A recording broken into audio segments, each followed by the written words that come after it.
All right, let him go first. I said heads.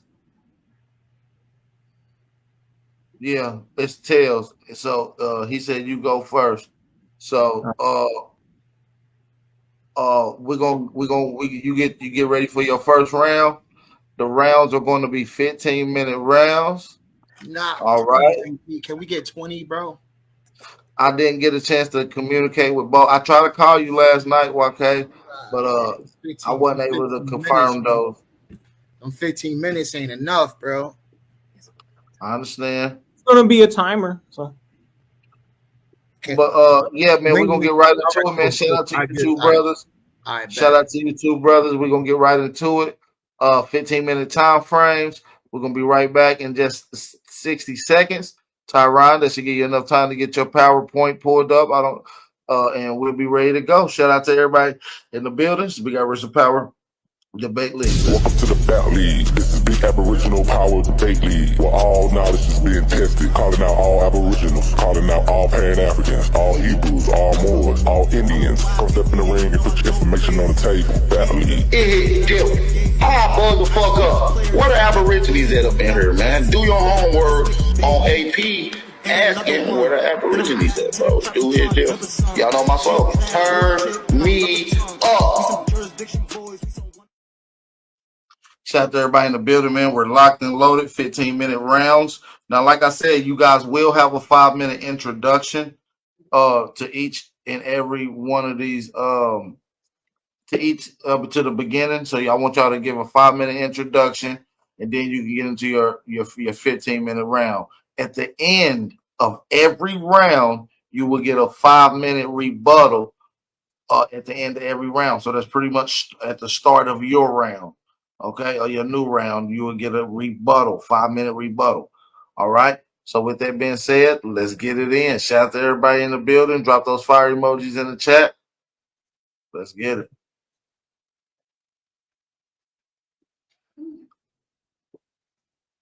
all right. So today I will demonstrate why DNA testing alone cannot concisely determine the ancestry of Black Americans and why many individuals within the community have legitimate ties to indigenous peoples of the Americas. All right, let's begin by addressing the science of DNA testing. While DNA tests can offer insights into our genetic makeup, they are inherently limited by the data sets they use. DNA tests are often seen as the gold standard for uncovering our past. However, they are fundamentally limited by the populations they compare us to. These tests skew heavily towards the groups they best understand, typically overrepresenting the European and African samples, not the vastly underrepresented American Indian samples or indigenous peoples elsewhere. So, next slide. So, imagine you're curious about your family's past, where they came from, who your ancestors were, its journey. Many of us want to take the test, but now it seems technology can only open that door. So you turn to genetic ancestry testing for free, ranging for a fee, not free. I'm sorry for that. The fee is ranging from $80 to $700, depending on which company you use. However, while these tests can offer a fun and interesting experience, they come with flaws. It is heavily skewed towards some populations and lacking for others. I have all the evidence. For instance, there's no clear connection between your DNA and your racial or ethnic affiliation. Present day patterns of residence are not identical to what existed in the past, and each test examines less than 1% of your DNA. It's 1% of that 1% that they're testing. So KY Jelly the Lies book is a real trip. Like, seriously, you dive in hopping for some solid info on DNA and stuff, but then bam, you're hit with all this filler sentences and chapters. It's like he's having giving a rant in pitch sales for you buying into these DNA companies. And what really the science is trying to explain in its merits, what's up with that, right? Does the price tag really tells us how good the test is, or is he low-key trying to sell us something? This leaves readers puzzled about the true focus of his argument. Are we exploring the science of DNA testing, or are we being guided through a marketplace? And don't even get me started on the writing itself. It's a mess.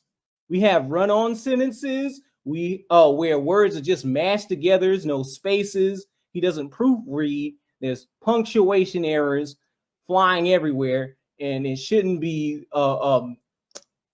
typos in the thing. It's like he skipped grammar class in school. He also doesn't directly cite sources to his claims. For example, he likes to accredit information to well-known YouTube scholars, or he doesn't really mention their names because he could be slandered, sued for slander and libel, right? So plus the way he talks about people who don't agree with his ideology, claiming we're pretendians or wabbos, he doesn't explain or even bother to tell us what does wabbo means. Is that not just unprofessional? It's disrespectful, by the way. This guy wants to take, he wants us to take him seriously, but how come we can respect what he's saying when he can't show little respect for himself? He even admits this in his book, that he has self-hatred towards Africans. Honestly, with all these issues, it's hard to see him as a credible source. I mean, if you're trying to make a point, at least do it with some class and decent spell check, right? So what is a wabbo? We did our due diligence and looked up what wabbo means. It's a god in Lakota. That's the Wakanda god.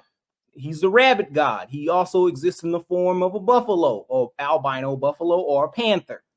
So it's mighty disingenuous not to do your due diligence on where you're getting your slurs from, because a lot of these people compromise themselves and go sell out to these Native Americans, thinking this fun and games and we're culture vulturing over them, but they're really doing all this trying to negate you from claiming your Indianness.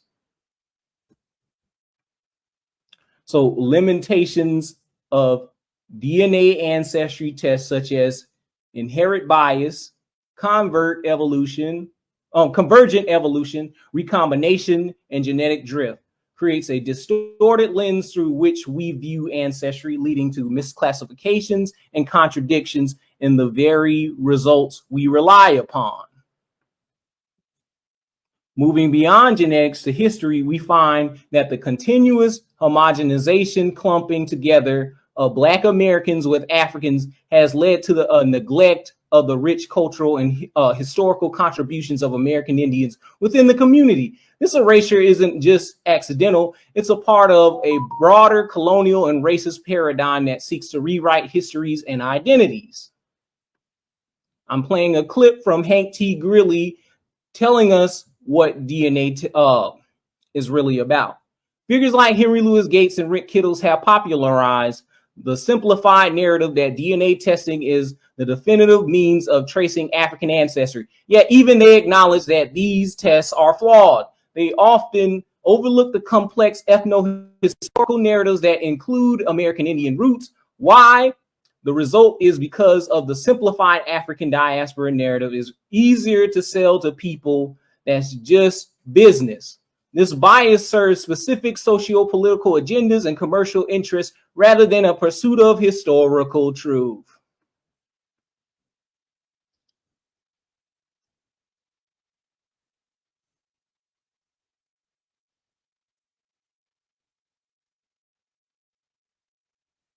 We can't hear the audio if you're sharing it with audio. So we can't hear the audio.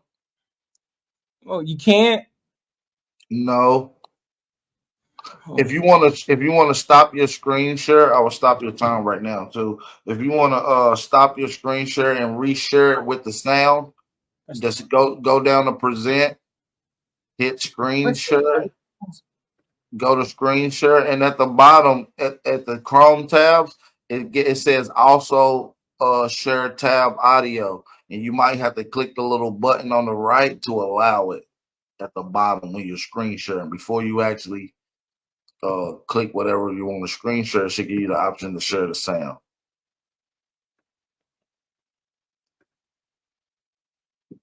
All right, so hold on, wait a minute.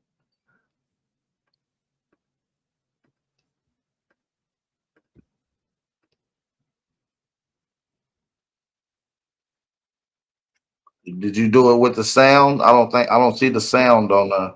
Matter of fact, just share your entire screen. Go to entire screen and then just do it that way.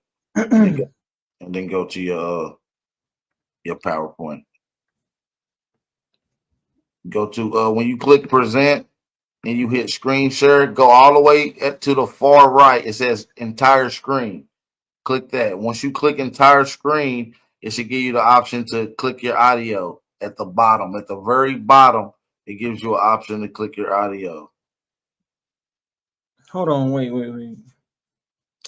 So move this out the way. Probably got to see present. You can't get it. We'll move on, but go. Sure. Yeah. Audio. Also share tab audio. Yes. Yeah.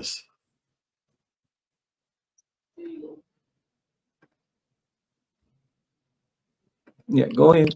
Play. All right, there you go. Now you're back at it. Now I'm gonna resume your time when you start speaking. Go ahead. You can run that back if you need to. All right. You know, businesses often don't go around telling you how weak their product is. We don't oversell. I mean, we just say, look, we provide a service. If you're interested in exploring a tiny bit of your DNA and trace its ancestry, we can do that. When you say it's a tiny little amount, It's less than 0.1%. It's less than 0.1%. It's less than 0.1%. It's less than 0.1%. It's less than 0.1%. and that's pretty teeny. Yeah, but All right. Next slide. Oh, we can get into that. Into another. So here's a guy that he had a whole video that came out on CNN last year for Juneteenth. So I'm going to read over it, and I met the scientists at this building. So now let's consider genealogy and oral traditions, unlike DNA tests, which provide a generalized view. Many Black American families have detailed genealogical records and oral history tracing their roots directly to American Indian tribes. These personal and detailed stories offer more nuanced understandings of ancestry, often missing from the scientific debate. You will witness in this video aired on Juneteenth 2023 last year a real story about CNN News anchor who finds out that he's American Indian through genealogical records, not DNA testing. This is a classic example of evidence that backs up what Grandma said. And to show off the expanse and residence of the museum's Center for Family History, researchers traced my genealogy. Now listen, as a Black man with deep roots in the American South, I thought I knew where my story was headed. I was very wrong. Very few moments in my career have ever brought me to this. This is, oh, man. It happened at the International African American Museum in Charleston, South Carolina. All right, next clip. The next clip, please. This is Dr. Shelley Murphy on the laptop. I met her. She's joining us from the University of Virginia. This is a tree, just a snapshot of your tree, and I'm following your maternal line. All right, next. For those of you who conflate genealogy with DNA testing, confusing the two, here is a snapshot of what a genealogical research actually is, which is the process of using historical records to find information about people and family, including vital records such as birth, death, and marriage certificates, census records, newspapers, probate records, periodicals, land deeds, and so forth. It's crucial to understand that DNA is just one tool, one that is imperfect and incomplete. Our family story support by detailed records often tell us more about our roots than DNA tests ever could. For some answers, we have to go back more than 300 years to my great-great-great-great-great-great-great-great-great-great-grandmother, Mary. She arrived on a ship in Northumberland County, Virginia in 1712, before America was America. Her granddaughter, my 8 times great-grandmother, Bess, was with her. That's according to this centuries-old deposition that Dr. Murphy's team uncovered. Why a deposition? We'll learn that a little later. And Bess at the time was about 13 years old. Witnesses apparently said they looked like they were Indians. Researchers believe that Mary and Bess were actually Mattapani, like these people of that region of Virginia. All right. You cannot go back 300 years in DNA and expect accuracy, but you can go back that far and even further back with paper trail. Guess what? This CNN report found out that they were able to trace his roots to America, predating the United States, not an African kingdom or province. This proves that oral tradition that many of us rely on, in other words, what grandma said, is actually the truth, not a lie. The reality is that these personal and detailed stories offer a more nuanced understanding of ancestry, often missing from the scientific debate. These narratives reveal our connections to this land and predate the transatlantic slave trade theory. Yet people still dismiss truth with the oversimplified, social accepted African diaspora narrative. Critics may argue emphasizing our American Indian ancestry undermines possible African roots, however, acknowledging the full spectrum of our ancestry rather than a dogmatic, narrow-minded approach enhances our understanding and respects all aspects of our heritage. It is not about replacing one history with another. It's about recognizing the complex reality of our past. And it is not about flaunting us into a homogenous clump with the title African American demonstrated here in the Beavis and Butthead clip. Hey, remember that big Indian dude in that movie? Mm-hmm. He was cool. And then he couldn't talk unless he was talking about gum. Yeah. You know, I think you're not supposed to say Indian either. No way, really? Yeah. I think you're supposed to call them African Americans.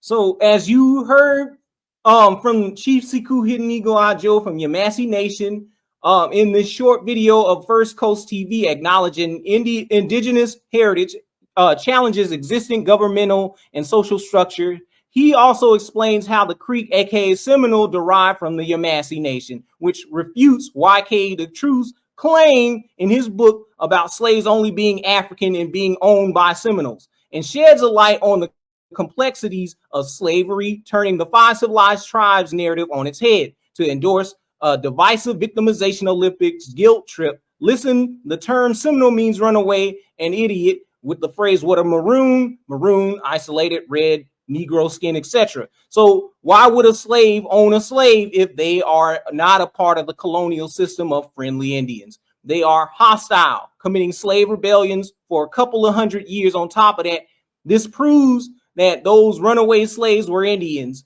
and Muskogee Creek, aka Yamasee Nation. You didn't play the clip. All right. Is the Yamasee Nation a federally recognized tribe? Well, that's a twofold question. And sometimes people lack the understanding of federal recognition versus federal acknowledgement. Federal acknowledgement is what we do have. And federal acknowledgement comes from various forms: treaties, federal court orders, and or the process where you petition the Bureau of Indian Affairs to be actually recognized. Now, once you receive or you put forth a treaty and, make sure that your tribe is a part of that treaty, and or you prove that you have a federal acknowledgement through court documentation, you can now use that in order to be federally recognized.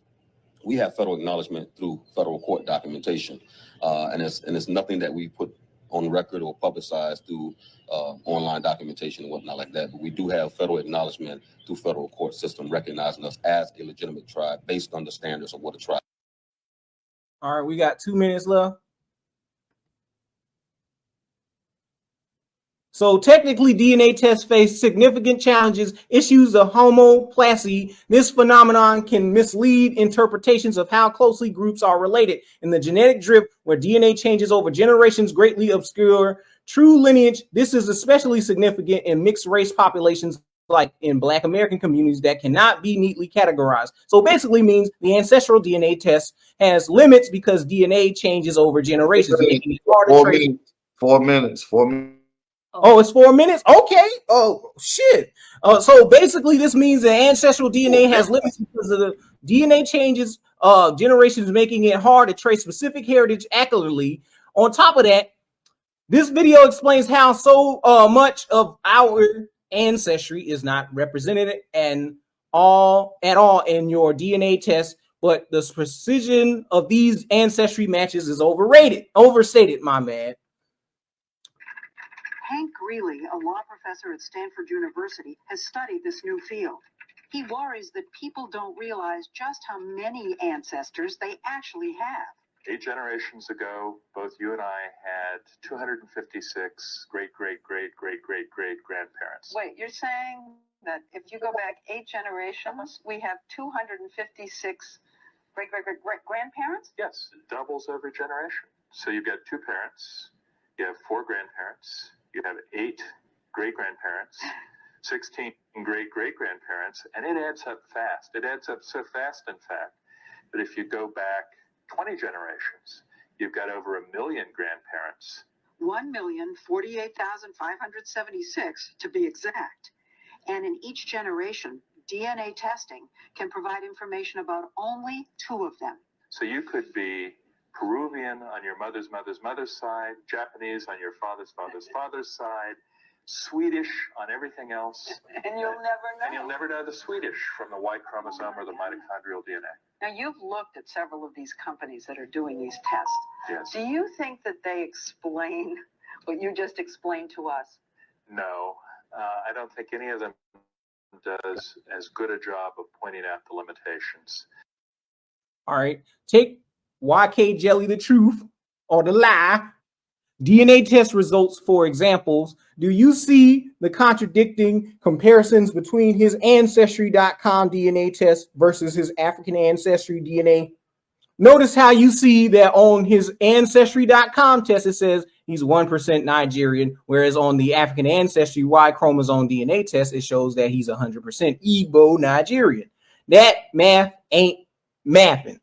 Because shouldn't the other test results show that he is at least half Nigerian, since his paternal side is 100% instead of it's 1%, being outcome in Umar Johnson's voice? Don't you find that shit suspicious? So at this point, I honestly want to know why people believe Ancestry DNA tests when they've proven time and time again that they reach incorrect conclusions. So trick bag horoscope. Next slide. Actually, that ends it. Oh, that ends it. Right? That's the time, right? That's the time. You got 60 seconds left, technically. Wrap it up. What you want to say? All right. So I wonder what YK has to say in his rebuttal. Oh, not a rebuttal time right now. So if you want to yield the rest of your time, that's cool. Shout out to Leung, Tyron, man, over the fire. First round. Shout out to YK. Let's get into it. We got YK coming up for his first round. Let's get right into it. Shout out to everybody. Hit that like button.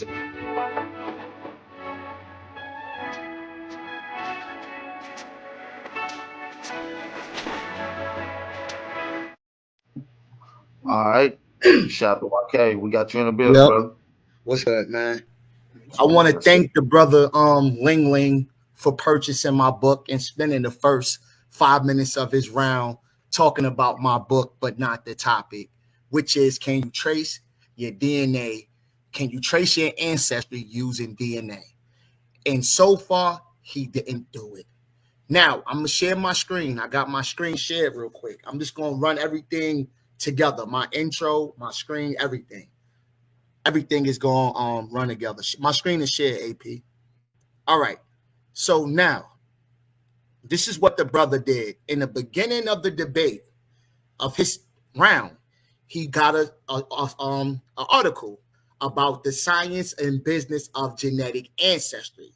Now, this is what he didn't read that he intentionally left out of his article. but I got them. It says right here, these comparisons can identify related individuals who share a common maternal or paternal ancestor, as well as locations where the test taker's haplogroup is found today.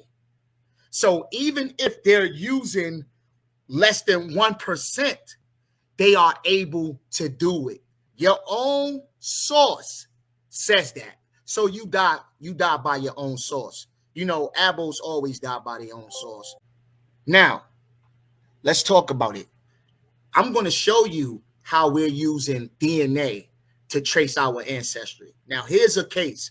Decades old missing person case solved after relative upload DNA to genealogy site, right? About 54 years ago, a Boy Scout troop leader in Savi Island stumbled upon a shallow grave. In the buried dirt seemed to be some forgotten clothing.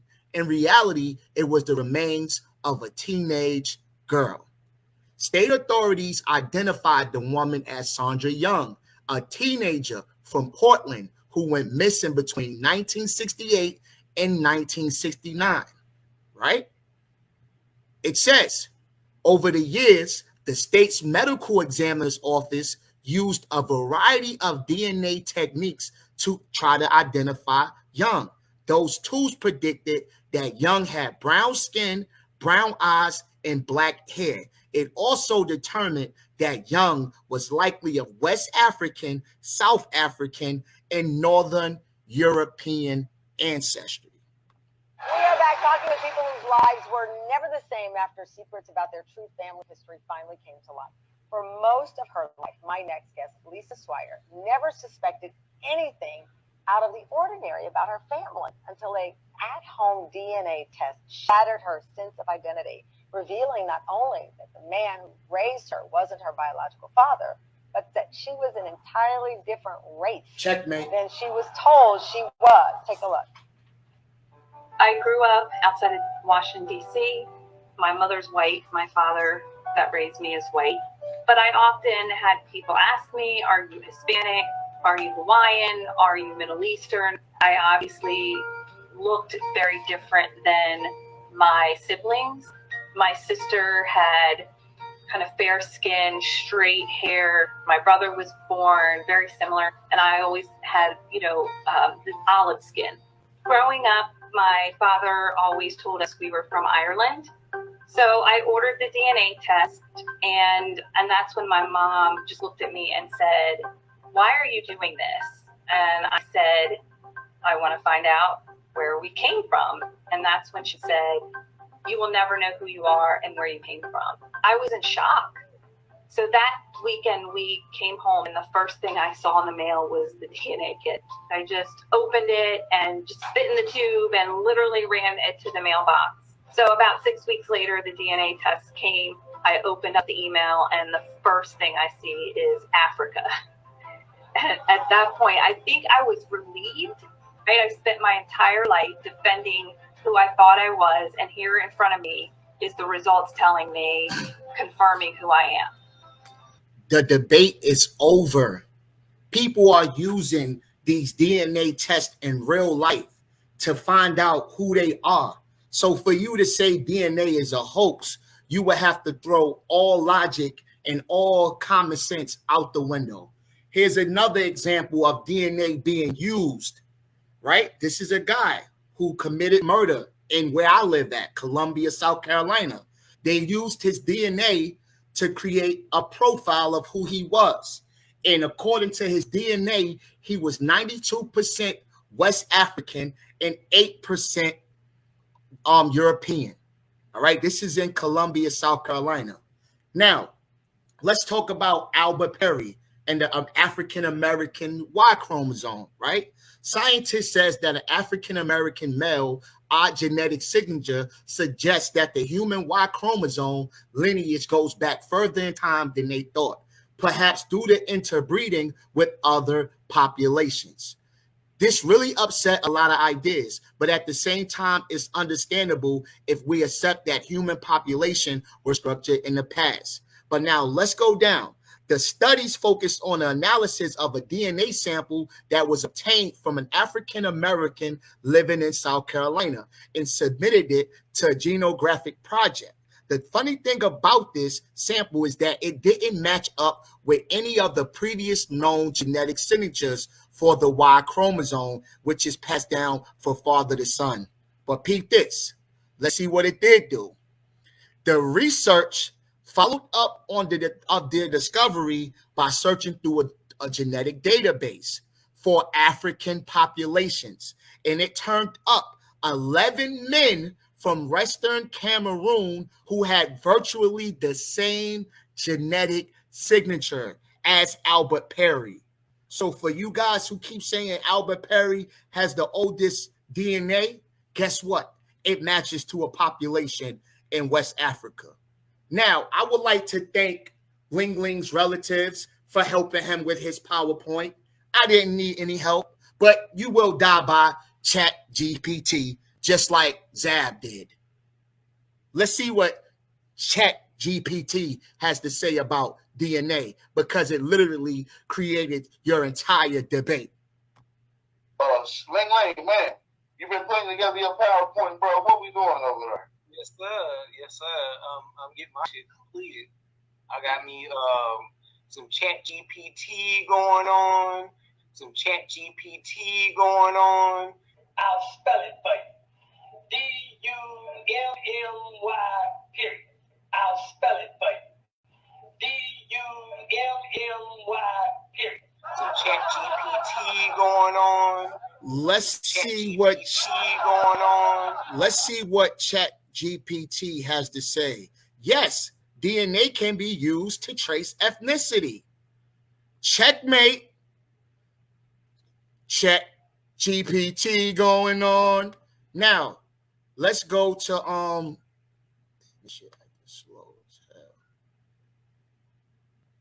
right. Now let's go to century-old DNA helps identify specific origins of slave skeletons found in the Caribbean. A newly developed genetic technique enabled researchers to sequence DNA from the teeth of a 300-year-old skeleton. You know how they like to say, well, they ain't using no dead people. They're using people that's alive. Well, this is a 300-year-old skeleton, and it helped pinpoint where in Africa 3 slaves had likely lived before being captured. All right? So more than 300 years ago, 3 African-born slaves died on the Caribbean island of St. Martin. No written records memorialize their fate, and their names and precise ethnic background remained a mystery. See, DNA doesn't give a damn about a name. I keep telling y'all that. For centuries, their skeletons were subject to the hot. But let's go down and see where these people came from. Now, researchers at Stanford University School of Medicine and the University of Copenhagen have extracted and sequenced tiny bits of DNA remaining in the skeletons and teeth. From this data, they were able to determine where in Africa individuals likely lived before they were captured and enslaved. All right? The research used a technique recently devised in Basmati laboratory called whole genome capture to isolate enough ancient DNA. So it was in present Nigeria and Ghana. So that's where they was able to find that out. We were able to determine that despite the fact that 3 individuals were found at the same time and may have even arrived on the same ship, they had genetic affinities to different populations within Africa. All right, so we need sources, Leung. We don't want to hear you discredit people. We don't want to hear you talk about Rick Kittles. We want you to prove that you can't use DNA. So far, all you're saying is that they're only using less than 1%. But if you know anything about genetics, you would know that that less than 1% is still 3 million base pairs. And that gives you eye color, hair color, and a whole variety of other things like tracing your ancestry. So we don't believe you. You need more people. Stop casting doubt. We need them sources, brother. Most definitely, bro. We're talking about source after source. Anytime you make a claim, you got to have something to show for it.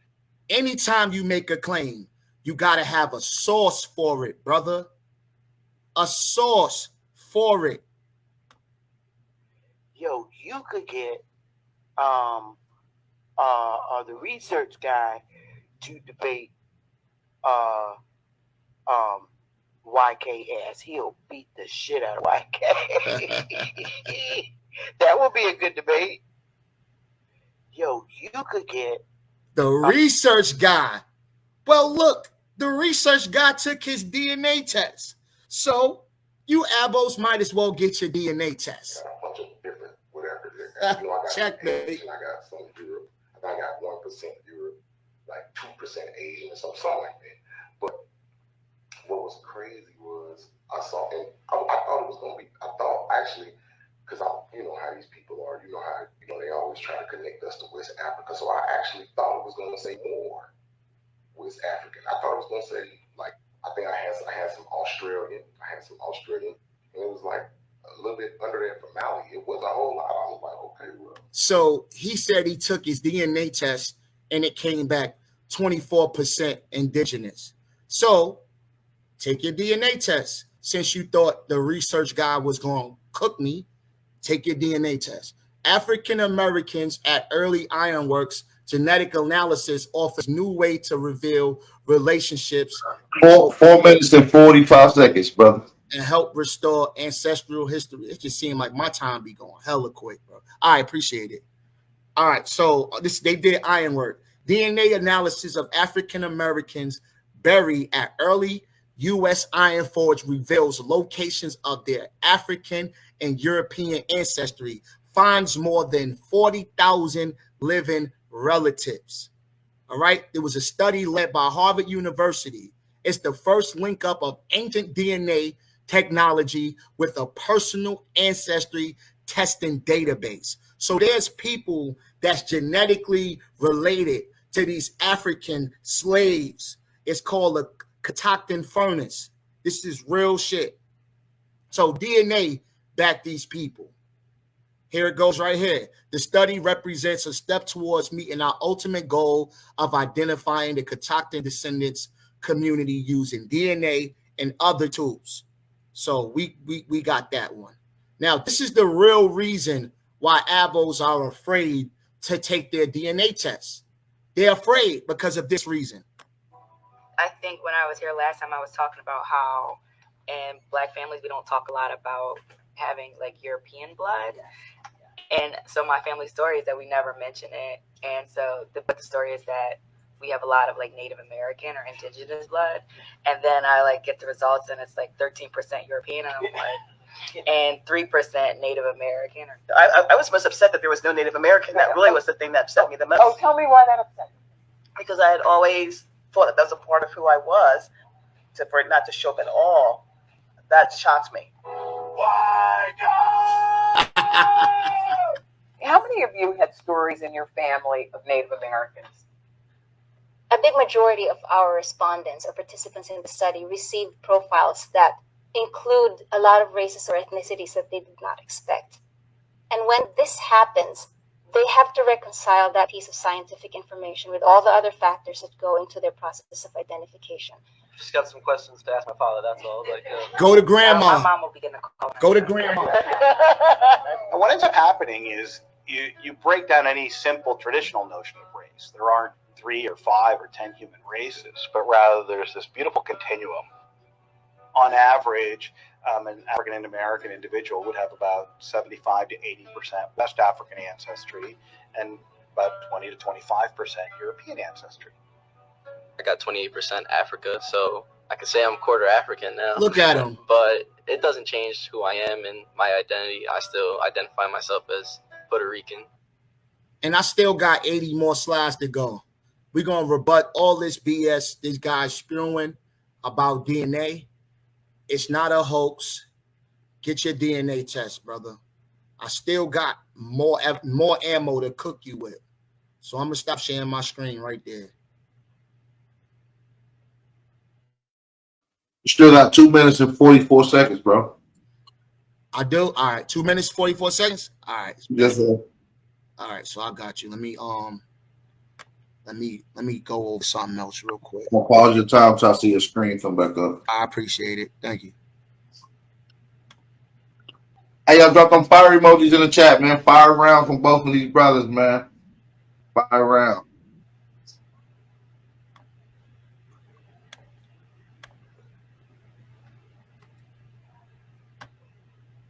All right.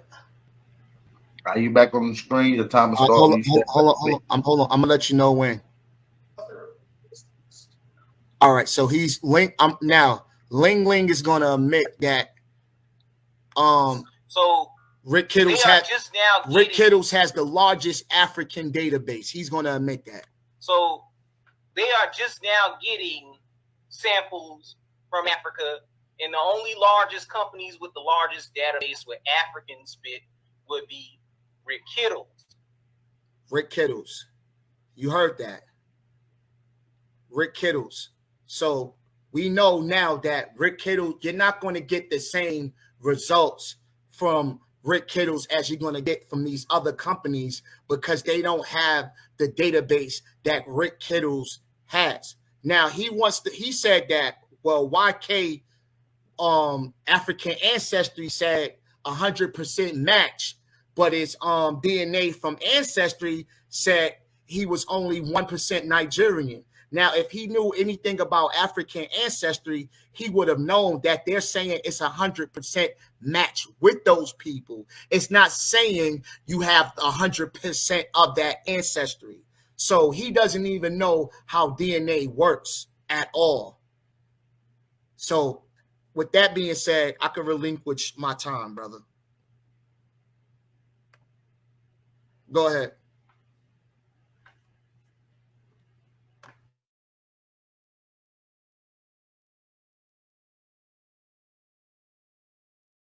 AP, you there? That shit put me to sleep. I'm not gonna lie. You went straight cap with that, bro. I know. And I'm about to rebuttal your DNA test. So let me freestyle. I'll jump back into these slides.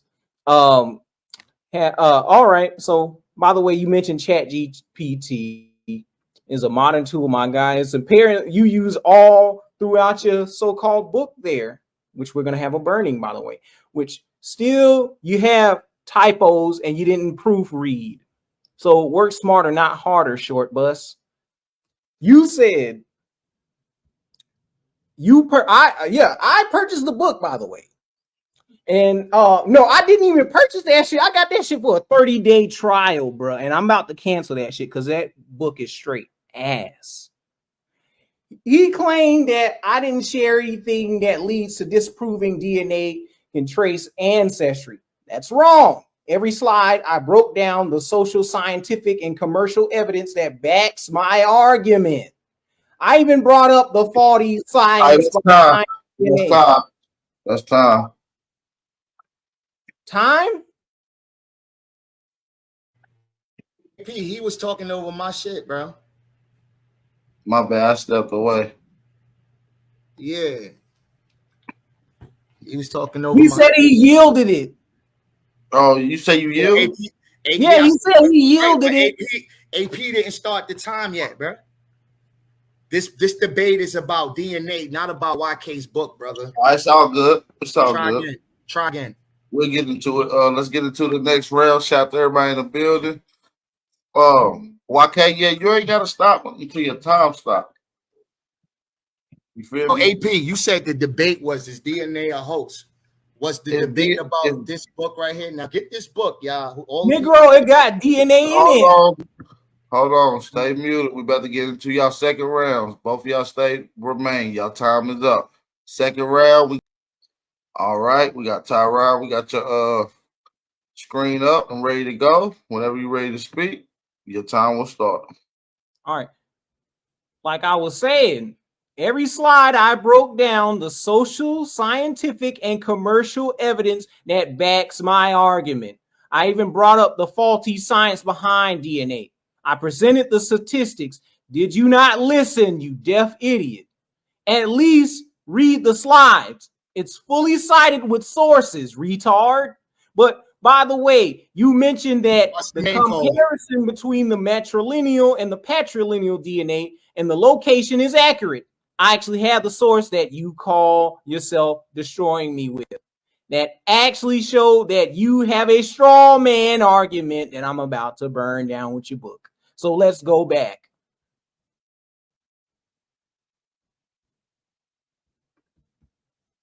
So zoom in. All right, so on this slide at the top right, it says that the present day patterns of the residents are rarely identical to what existed in the past. That's a source. He brought up the article about some remains. Don't know why he would brought it up. It's about a crime scene, and that's not about ancestry going back to the days of slavery and revealing the identity of slaves. Brown eyes, brown skin, and black hair is not exclusive to Africa. It's a universe. It's a planetary thing, Negro. You got black people in Australia, Polynesia, even in Europe. There's no such thing as a Carolinius Crayola crayon assignment to continents. All these other groups are mutants of black people, you retard. You brought up that 1%. I'm glad you did, you moron. But by the way, the base pairs you mentioned don't give you ancestral ethnicity. Stop the ad hominems. Just, you know what I mean? Just try to build without the insults. So location, you got ancestral ethnicity, location, and racial category. The source is here. You don't mention, or hold on, I'm sorry. By the way, the base pairs you mentioned don't give you ancestral ethnicity, location, or racial category. It's just migration pattern. These tests should not be seen as a determining for race or ethnicity of a test taker. Commercially available tests in genetic ancestry have significant scientific limitations. No clear-cut connections between an individual's DNA or his racial ethnic affiliation, worldwide patterns of genetics. So you can clearly see this is from that same article, Science and Business of Genetic Ancestry Testing. Let's move on to my rebuttals. Let's jump in.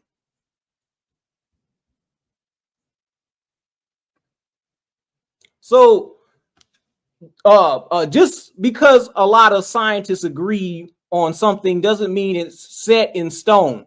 The story that Black Americans mostly come from Africa often misses or ignores the rich history and stories connecting them with their American roots. We shouldn't just go along with the majority if it means overlooking other important evidence and viewpoints just because it's popular in the mainstream zeitgeist.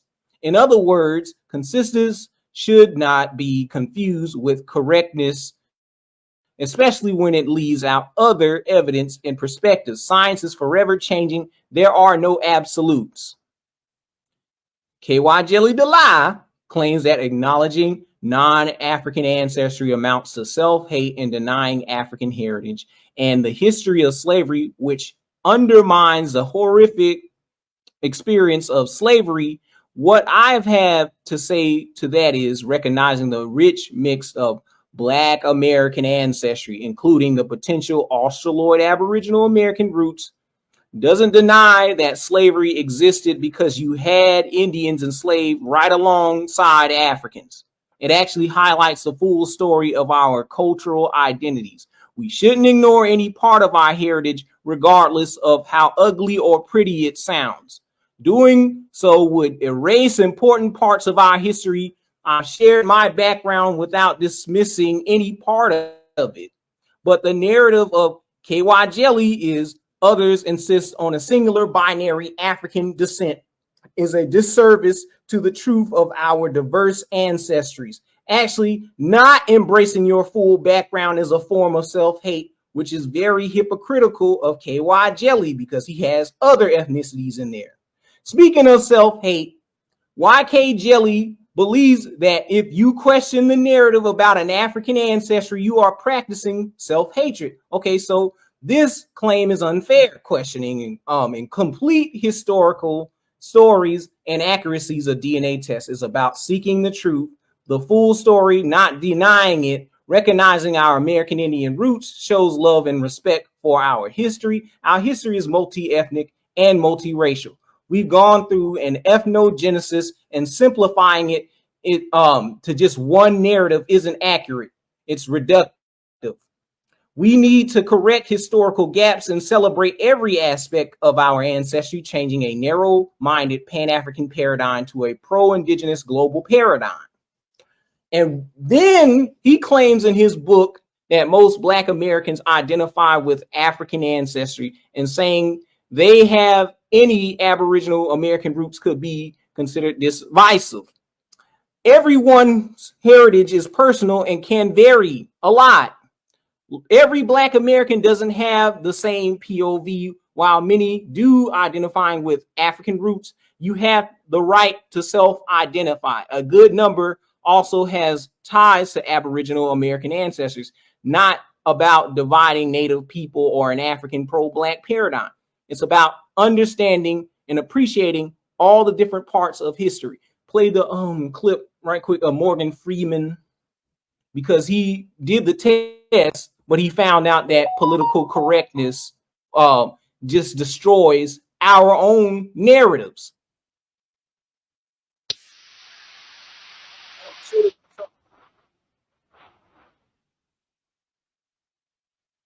Can everybody see the video?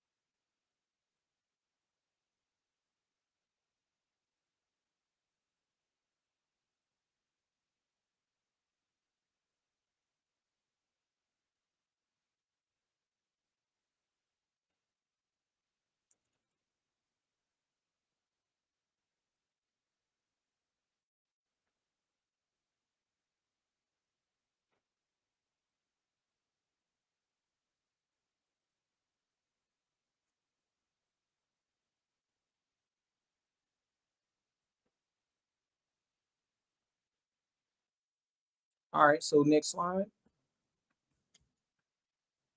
Some will argue that focusing on Aboriginal American ancestry distracts from pressing issues facing Black Americans today.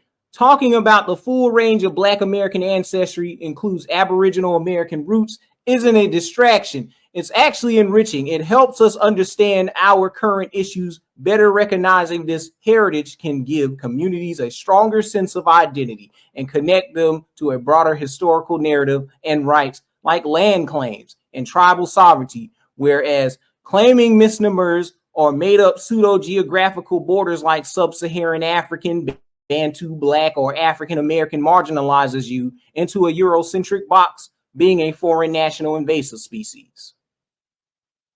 So go to my other slide that I presented, KY Jelly, the lie debunk. It's at the top. Like top screen right quick. Yeah. Pause my time right quick.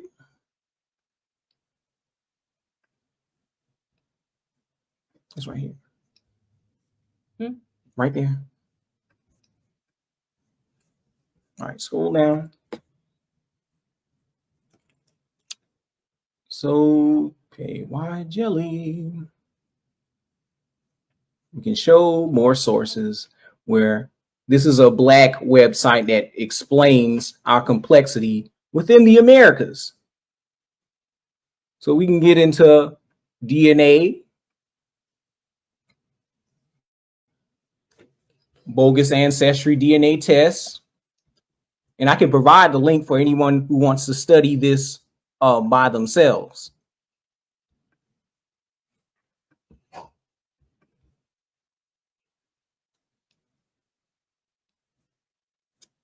You're not screen sharing no more. Oh, you can't? All right, here it goes. It's back up. All right, so you have on this Real History website where it breaks down the Eurocentric bias and provides a rebuttal towards the mainstream science. And they give you visual aid and they show you sciences that debunks mainstream sources that YK wants to bring. So if anyone would like to research this on their own, you could visit the Real History website and make whatever you want with whatever this author presents. So he goes into like slave voyages and reference panels, and as you can see, not many Africans were brought over here to the United States.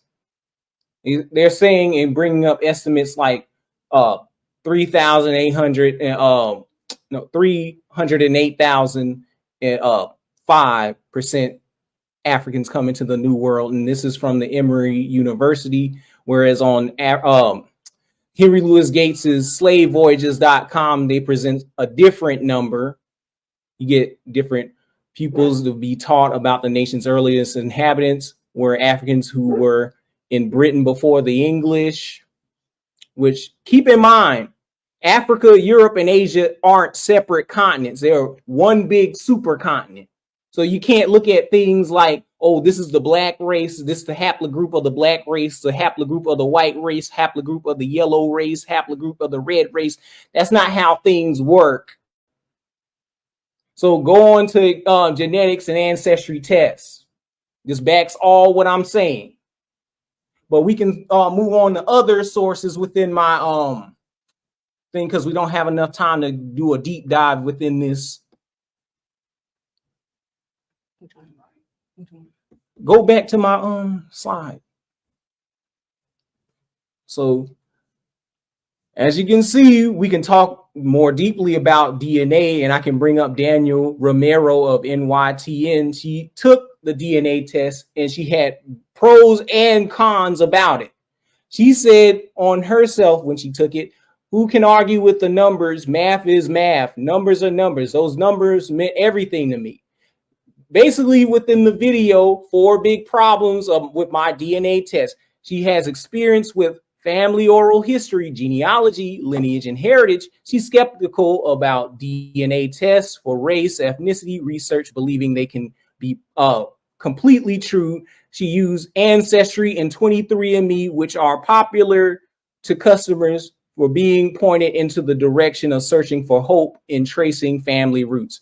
Her results have changed drastically with the updates becoming unrecognizable. She received in her mtDNA Mexican Indian, and that's on her African American's mother's side because she identifies as a Creole.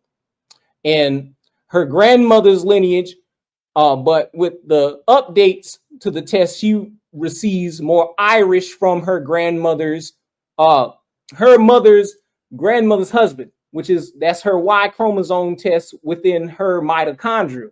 And the test lessens her Mexican DNA from her mother and grandmother's side, which are Negroes. And she has unspecified, when she took it herself without her mother's taking it, it gave her unspecified Central American points. Whereas her mother having these DNA tests got unchanged Mexican. The DNA test her father took on her patrilineal test with her dad, it gave her a connection to Egypt when her father is Italian or potentially Sicilian. So the update to the site gave her brand new percentages and took away the Egyptian out of the results. The DNA tests use reference panels or reference populations to compare results of living people, not deceased. She had personal issues with results, particularly with her Y and her maternal DNA. So I can go down to you don't descend from your ancestors, but that's a long one, but I'll get a more simplified source. So you can, this is from Prasanna Chakrabarty, TED Talks. This is also a geneticist. What can a DNA test really tell us about our ancestry? So within his video, he states that a hypothetical 2 sisters taking the DNA test, one shows 10% 5 minutes. 5 minutes. So I'm gonna skim through it, but basically it's talking about two sisters having French DNA. One has the French, the other doesn't.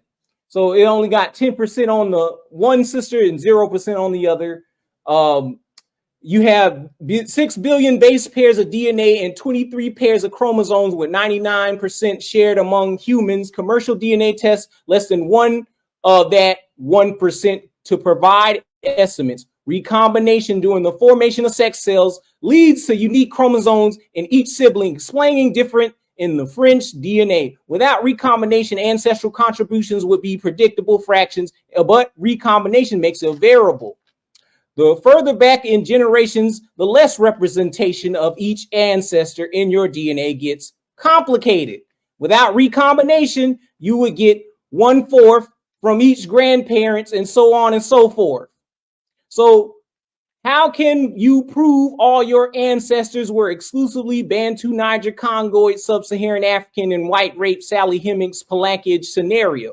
And can't really tell how much percentage of American ancestry is in there because Native Americans don't donate their DNA. So DNA test compares your genetic markers to those of living people in France, not your actual French ancestors. Genomic science don't have access to those genomes of your personal deceased individuals. So from previous generations, instead, the results of the data that they collect from yours and compare it to living people in other places in the world. So this using the Cocteau furnace, the St. Louis Cemetery #1 French quarters, which had Negro Indian skulls in them. You got the Manhattan burial ground that they renamed African out of political correctness, and Albert Perry and all that shit. These test databases are heavily skewed towards people of European descent, and it's important to note that these results are based on people who had their genome sequenced. 80 to 90% may not accurately represent indigenous people. So let me play a little bit of Henry Louis Gates. So by the way, I'm more than willing to share this document, all of my sources, to you all if you just ask me to Google it to you. So let's play Henry Louis Gates' Hypocrisy. Became the Oprah Winfrey Leadership Academy. She was in an auditorium like 75,000 people or something, and she announced that she just had the test and that she was Zulu. So it broke on CNN. I was sitting in my living room minding my own business and said, Oprah Winfrey's a Zulu. So I called Rick Kittles, and I said, Rick, did you tell Oprah she was a Zulu? He goes, no, man, she made that up herself.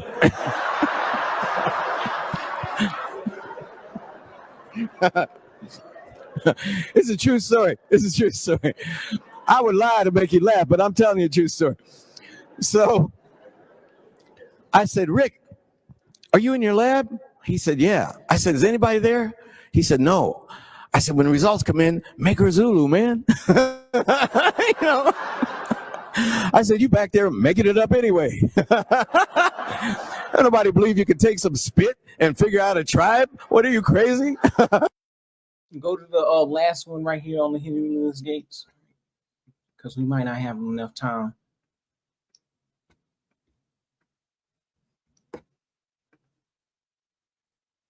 Descended from Native America. My grandmother had high cheekbones and straight black hair. Every Negro I know claimed that in 1950. Well, guess what the DNA evidence shows? Only 5% of the African American people, 1 out of 20, have any significant Native American ancestry. But 1 out of 20. But on the other hand, 58% of the African American people have a significant amount of white ancestry. You know that those high cheekbones and straight black hair, that came from your white great-great-grandfather. As you hear, he contradicts himself because Indians and Negroes were most definitely mixing, regardless of one-drop rules and anti-miscegenation laws. It's just that they don't collect those data samples from those individuals with the bloodline, or compare our shit to an Australoid skull. that they have, like the Lucia skull or the Kennewick man skull. They don't That's do that. time. All right. Time. Everybody in the building. Shout out to everybody in the building, man. We got YK going up for his second round. That was a fire round, Leung. Let's get No into the go. next round with the brother YK. Let's go. Yeah.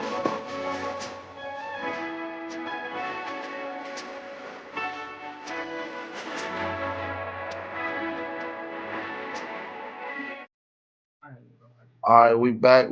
Yo. We back. We back. Let's go. Nothing burger. That was a nothing burger.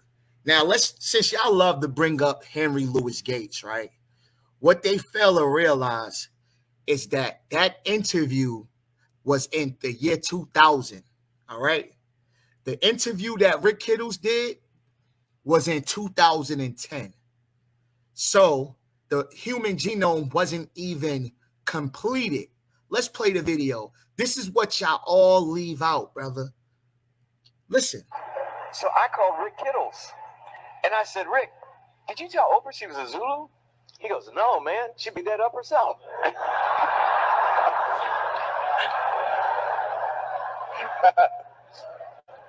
It's a true story. It's a true story. I would lie to make you laugh, but I'm telling you a true story. So I said, Rick, are you in your lab? He said, yeah. I said, is anybody there? He said, no. I said, when the results come in, make her Zulu, man. You know? I said, you back there making it up anyway. Nobody believe you can take some spit and figure out a tribe? What are you, crazy? Nobody believe you can take some spit and figure out a tribe? What are you, crazy? Now, this is the part that most of these pretendians leave out. They be like, well, Louis Gates said that you can't do it with no spit.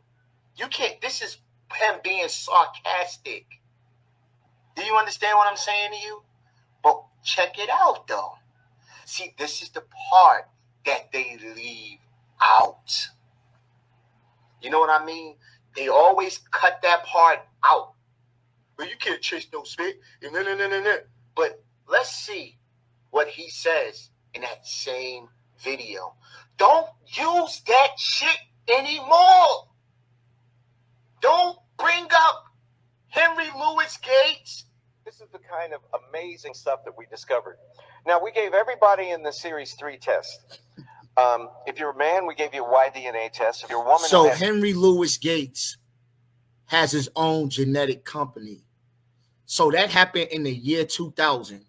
And in his book, Faces of America, it says Dr. Kittles had come to my home in Cambridge, Massachusetts in the fall of 2000. It's not 2010. This is what you guys all leave out. It's over. It's a wrap. Let's play the whole damn video in this context. Play the whole video, not what was done before. In the year 2000. In the year 2000. See, they left out that part. In the year 2000, not 2010. The Human Genome Project wasn't completed until 2003. Checkmate, hold that L.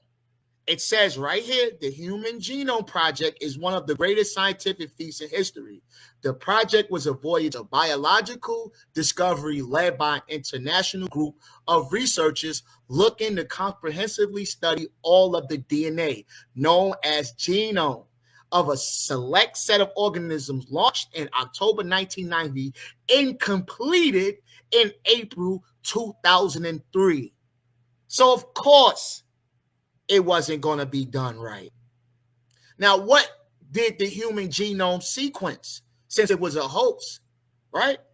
The DNA of African, mixed American, East Asian, European, and South Asian. All right. Now let's go back up to that was my rebuttal, right? Now let's go back to where I was at. Now, everybody loves to use this lizard. Oh, well, they sent the lizard DNA and it came back African, right? Now, my question is this. If you guys believe this, you believe anything, because I'm going to prove to you that this was satire. And I'm pretty sure he's going to still be foolish enough to bring it up in his next round. Let's play the video. Figured that I would try it with my iguana. Since I had done this successfully in the past, I figured that I would try it with my iguana. I collected as much saliva that I could.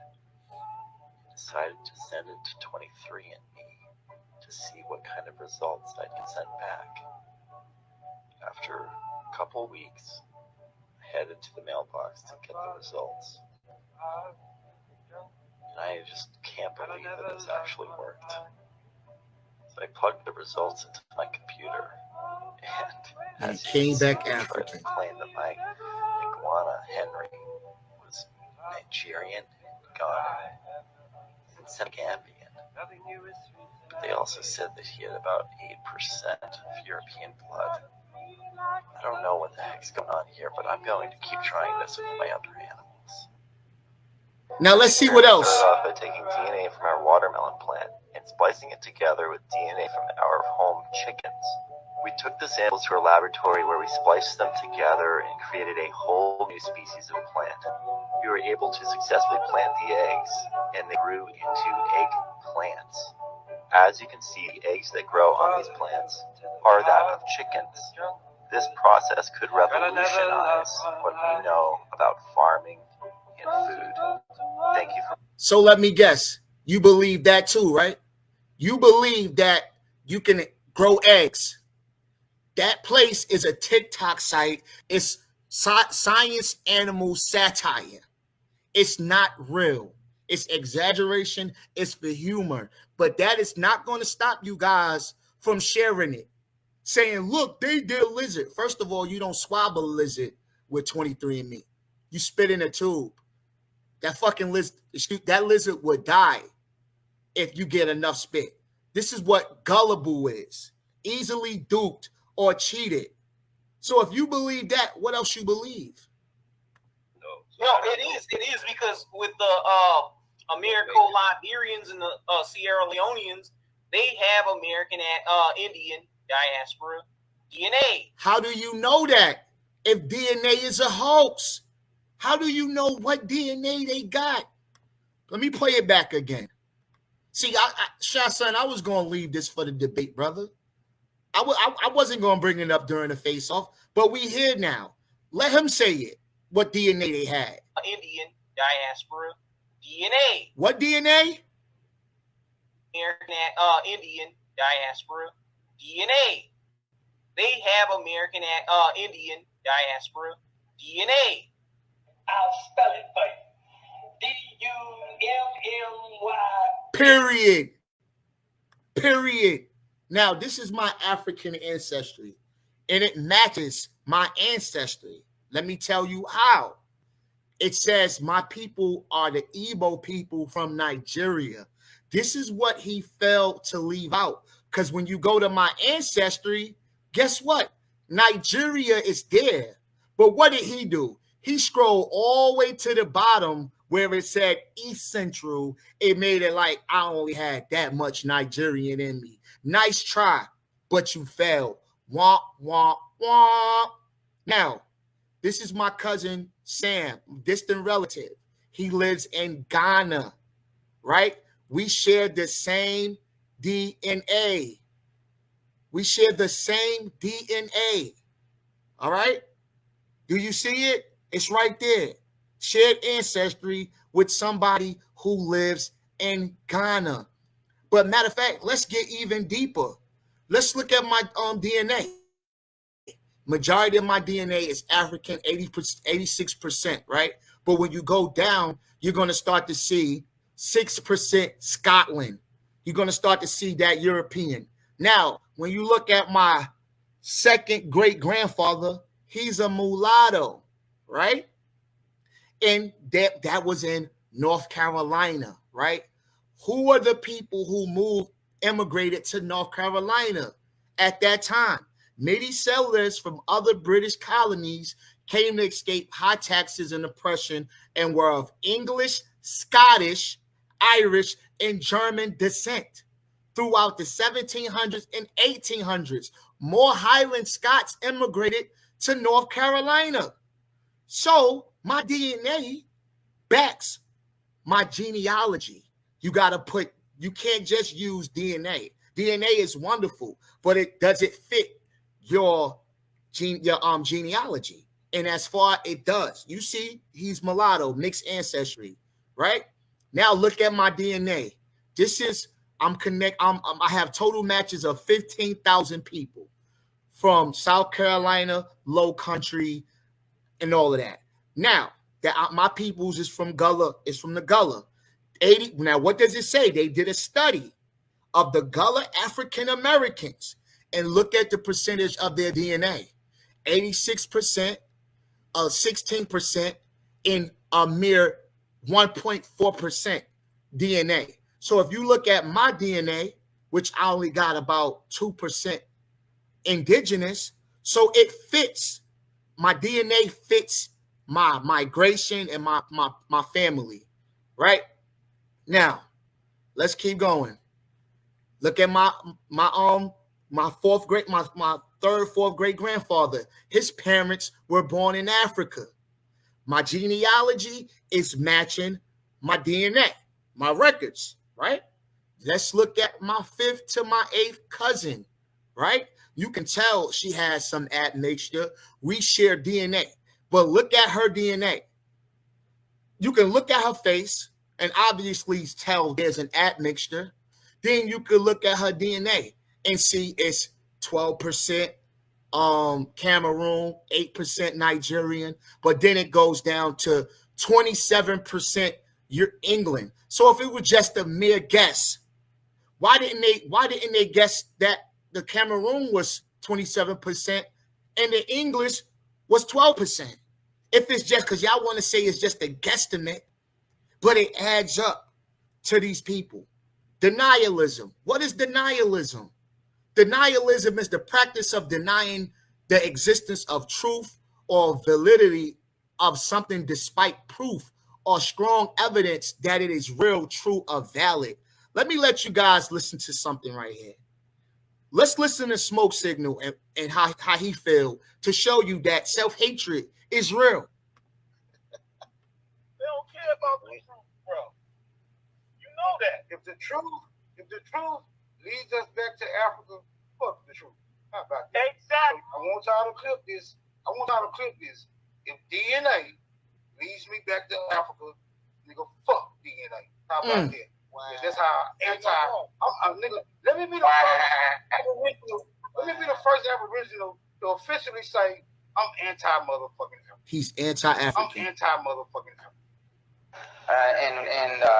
And in hating Africa and hating the African, we ended up even hating ourselves without even realizing it. And you know how I know that's true?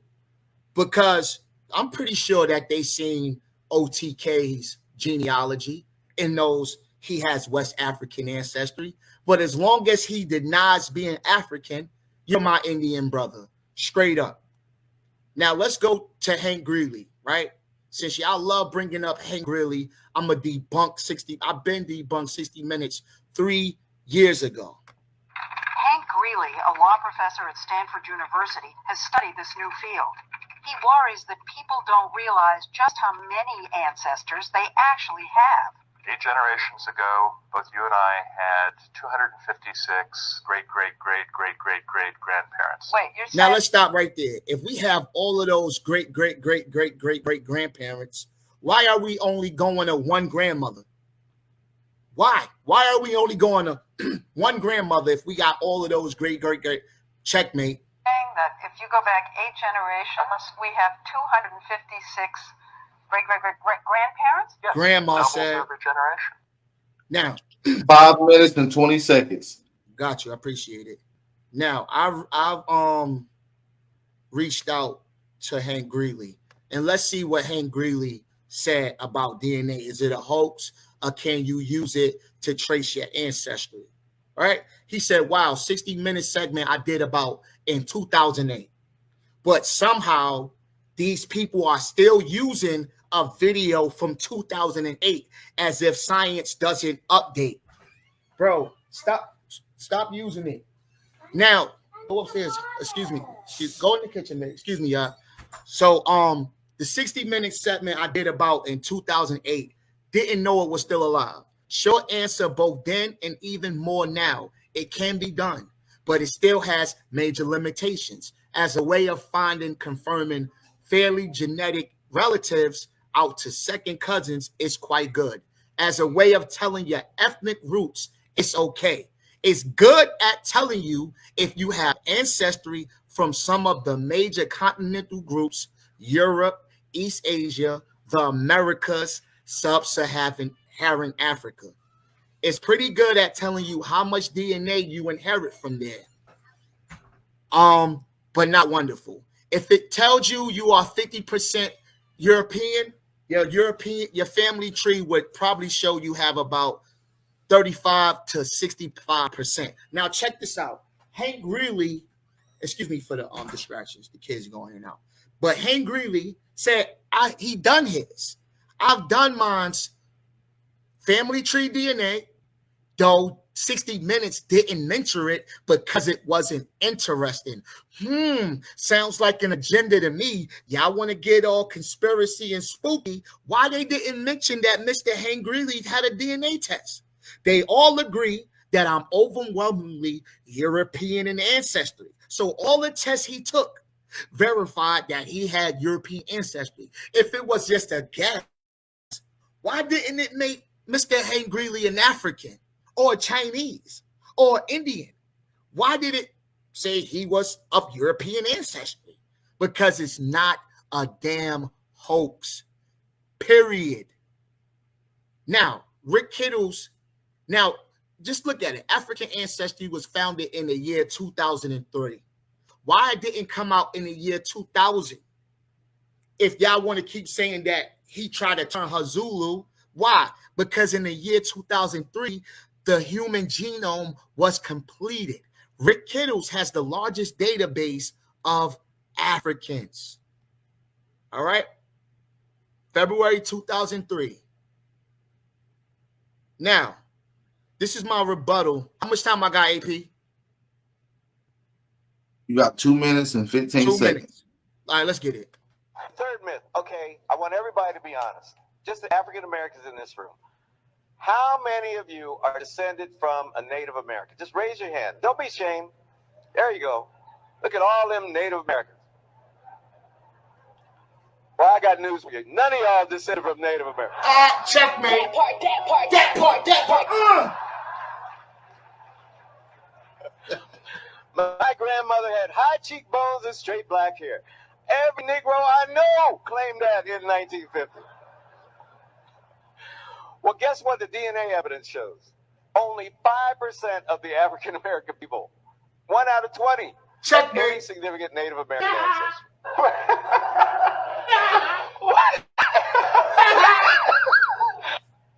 but 1 out of 20. But on the other hand, 58% of the African American people have a significant amount of white ancestry. You know that those high cheekbones and straight black hair? That came from your white great-great-grandfather. The average African American and the average Native American never saw each other. I don't know about you all, but you can't sleep with, the internet can do a lot, but you can't sleep with somebody you can't see. So Leung just lied on Rick Kittles and said that he contradicted himself, but he just showed you why they wasn't mixed like that. Because you can't sleep with somebody you're not near. You know how many times people say, well, I got ancestors that's Cherokee, but their family lived in the whole place where the damn Cherokees wasn't even that. So how can you be part Cherokee if your family wasn't even in that location?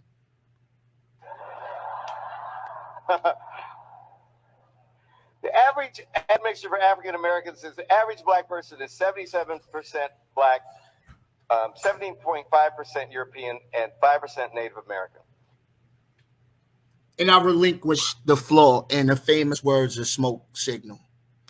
I relinquish the mic. All right, shout out to YK, man. We got Leung back in the building. YK, this is the second round they just finished. We're going into the third and final round, man. I need everybody in the building to drop those fire emojis in the building, man. Also, if y'all in the building, hit that like button. We're going to take a quick 2-minute break. And we'll be right back in just a second.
Yep. Shout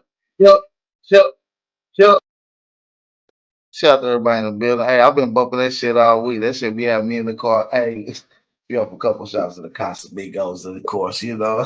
Shout out to everybody in the building, man. Drop those fire emojis in the building, man. This is a good one. We're about to get into Tyron's third round. I'm waiting on to pull up this PowerPoint whenever we get ready to screen share. We get right into it. Shout out to y'all. How y'all enjoying the live stream, man? Drop a fire emoji in the chat. You know what I'm talking about. Y'all know what I'm talking about.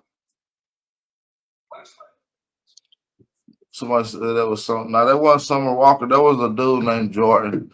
But he hard too, though. Summer Walker cold too, though. Shout out to everybody in the building, though. Let's get right into it. I think he's ready to go. Shout out to Tyron. And your time is ready to start whenever you're ready to go, brother. I bet. So, I want to address some things he brought up. Henry Louis Gates is not a geneticist. Rick Kittles is. And his company is trash. So, he is just a TV personality. He's not a good scholar. He has his own biases. So, I repeat, he is not a geneticist. And he does not have his own genetic company. So, the reparations, you're going to use the reparations denier as your source. Let me pull up this shit right quick. So this is from The Guardian. It's not showing no more, but your time has started, though. Hold on. It's this one right here. So scroll down. Can everybody see my screen? Yes, sir. All right, look. Put in the spyglass so I can reparations. The spyglass. So Gates' stance on reparations is the case in point. The George Floyd murder in 2020, the current threat to Black history studies from right-wing Republicans. Some of the Gates' own work has been banned from schools in Florida under Ron DeSantis. Have only accelerated calls from restorative justice for enslavement. Gates acknowledges the wrongs but disagrees with the solution. Affirmative action plans go a long way. I think that's a form of reparations, he says, but I could not imagine any group of Americans deciding to dip into their pockets and pay cash settlements for all that our enslaved ancestors suffered. I don't think that's realistic. Now, why does he think that? When I disagree with citing examples of societies that have paid reparations, Gates is firm. He even describes calls for reparations as racial bullying. The bottom line is you can't bully people with the calls for reparations because of the legacy of slavery. He insists, so we need leaders who are thoughtful and nuanced and sensitive. So we know this guy has his own slant, and you can't use him to sit up here and browbeat and negate our Indianness because he against us getting any tangibles. So you also mentioned that he was being sarcastic, which is wrong. He was telling the fucking truth. He actually said in that same video you played, he said, and I paraphrase, I would lie to make you laugh, but I'm not lying. I'm telling the truth. We literally got in the lab. I called up Rick Kittles and told him to change her results to Zulu. That's not sarcasm. He then promoted him to make a TV show to make $6 million to say that we don't have any Indian ancestry when only they don't have a large reference panel for Native American spit, just only European stuff. So he said in 4K, you can't use that spit kit to prove your Africanness. He also said that he used that shit when it was a blood test back in the 90s and early 2000s that he was a Nubian. So even if it's in the 2000s or the year of the 2030, the database is skewed and the technology is not likely and will not get to a point where it could determine the race of your ancestry. Even if it is updated, I already dropped the science behind it. The science behind Ancestry DNA is not going to give you the information that you want. I'm sorry. He brings up DNA testing lizards and dogs, but you got Kim Tallbear who breaks it down, and it's not satire. I have a website talking about after dog DNA debacle. Somebody anonymously sent in their dog's DNA, and it's not just one, several, to try and trick tribal enrollment. So let's go to Kim Tallbear.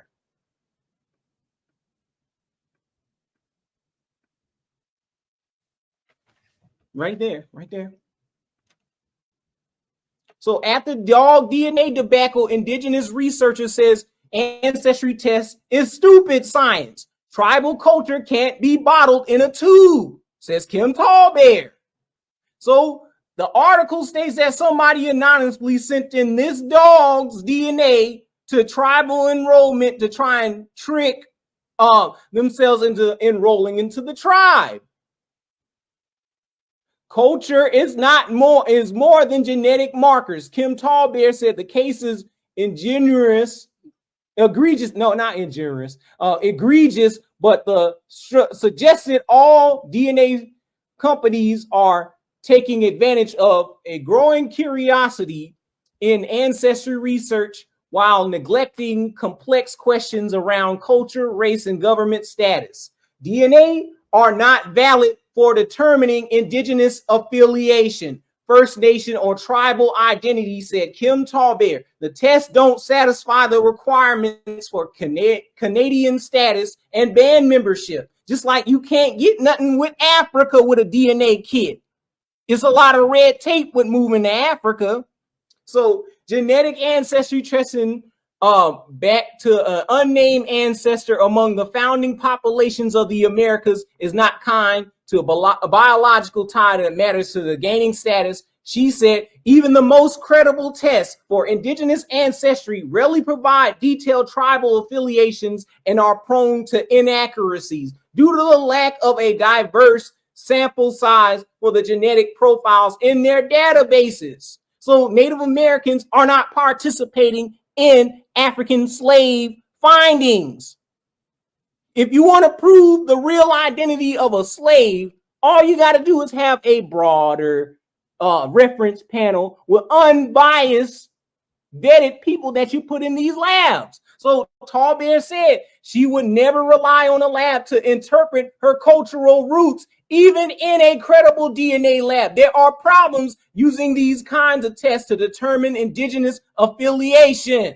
So let's go to the next slide. Oh, I'm going to use Safa Carew next because he has heritage with the Scottish and the Cherokee and Freemasonry. So you need to practice what you preach. He likes to capture short clips of me speaking, but he claims I don't show videos in full. He doesn't play my video in full. Instead, he clips it to remove the beginning of my statement about native haplogroups, making it fit his own shitty narrative. It's all cap. He brings up DNA tests, but glazes over the differences between the percentages in both tests. How, oh no, does the not see the 1% Nigerian on the Ancestry.com results? Shouldn't it be at least 50% or 100% if at all DNA? So let's play Safa Carew right quick and we're going to finish this off.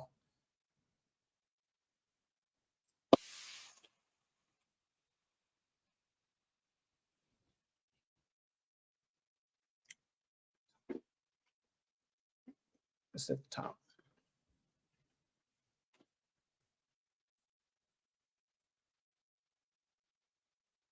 Jewish Freemasons or the Jewish Run it back just a little bit. For some reason, started before I got What's up, everybody? I posted something in the group the other day talking about how the Jewish Freemasons or the Jewish Freemasonry and the Abrahamic religions got all the information from the Americas. And what essentially happened was that a lot of the heads of the tribes in America became Freemasons. They were just basically kind of like grandfathered into the program because essentially it was their information that created Freemasonry. So, you know, when you see these people running around today with all this Freemasonry stuff, all these symbols, that stuff's coming from here. So right now I have my grandfather's Masonic Bible. He was a Scottish Rite Freemasonry. And the way the story goes is if you're a Scottish Rite Freemason, you're supposed to be white because you're supposed to be able to trace your roots back to Scotland. But I'll just prove that real quick. So here we go. Here you have the Bibles. You can see the Masonic Bible. Show you this. Okay, so we got the Holy Bible, and we have right here the House of Hunt. It's my grandfather's name. It's from Chimney Rock Reservation Branch lineage, and notice his lineage is Pinky Hunt and Black Hawk. See, so it's all the same. So you got to ask yourself, you know, basically, if in order to be a Scottish Rite Freemason, you got to track your roots back to Scotland, then why the hell would he list his lineage through two people that come from America? These two dudes ain't got nothing to do with Scotland. So, you know, that blows the top off that shit right there. But, and just to prove that he's a Scottish Rite Freemason, I'll show you right here.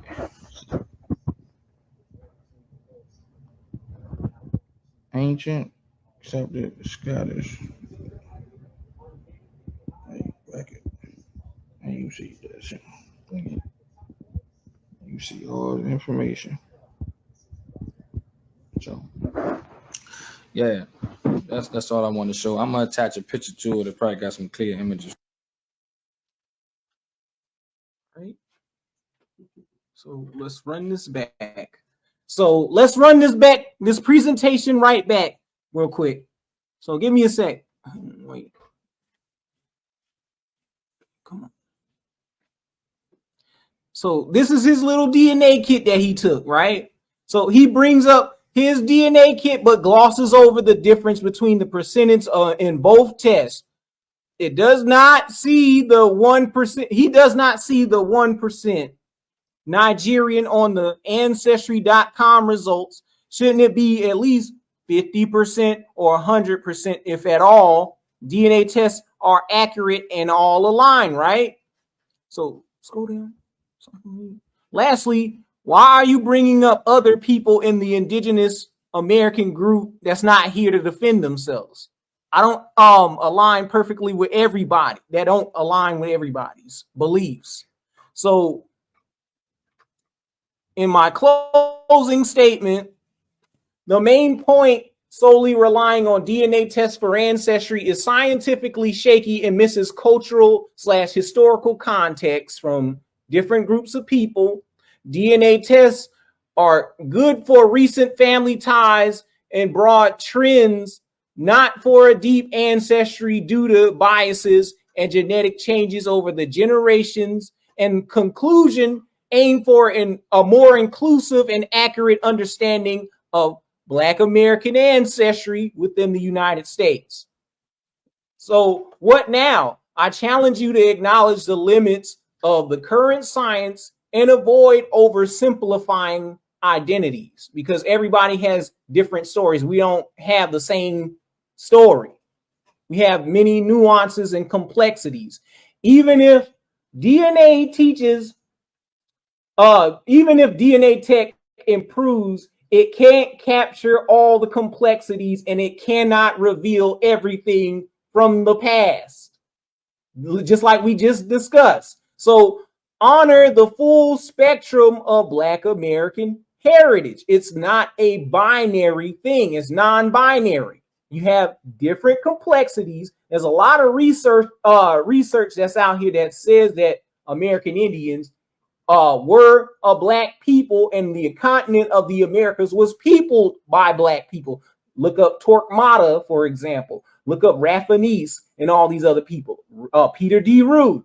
But if I had enough time, I could show that on the screen. But respect other cultures' history and personal identity. So I land my plane with that.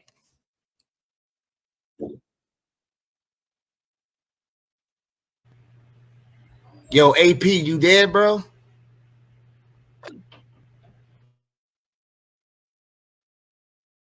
Damn, you done put AP to sleep. Damn. My mic was on me. I don't know what the hell going on, but you still have 5 minutes left. My bad. Oh, 5 minutes? Okay, great. I can show this last video. Pull up 1,000. Go ahead. You took it down. Let's look it up. My bad, y'all. My mic tripping over here. Show that shit on here. Here we go. 1,000. Go ahead. You got my time pause right quick. I will pause it right now for you. All right. Hey, my batter. I wasn't sleeper or rolling her back with her. I'm sitting here trying to talk her. The mic or mute her. Copier.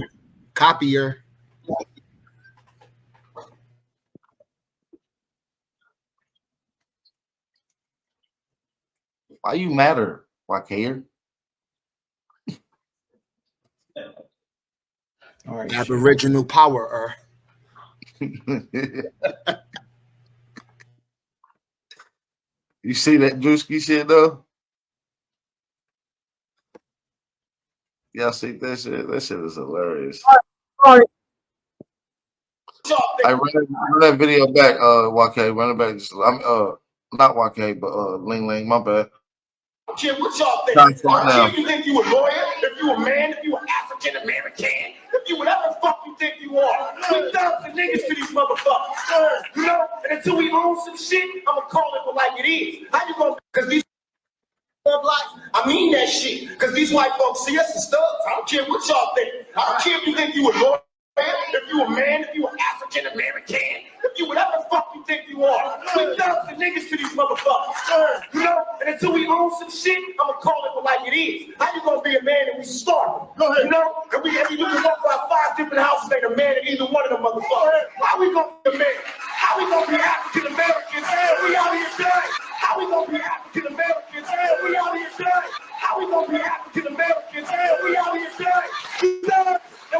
niggas are doing this shit right. Trust me when I tell you that shit. The trouble with Kevin? Great. It doesn't deserve a comment. Doesn't? It's so bizarre, stupid. What do you guys think about political correctness? Think of that. What do you think, Morgan? Is this political correctness gone too far? Yeah. I mean, we have a tendency to do that anyway. I mean, you get politically correct. Stuff happens that you don't want to happen. I all of a sudden became an African. Political correctness, African American. I'm not African. An American. I'm not African. An American. I'm not African. The N-word, rather, right? Yeah. I like that better than African American. We're not from Africa. We're black. We're not from Africa. We're black. We're not from Africa. We're black.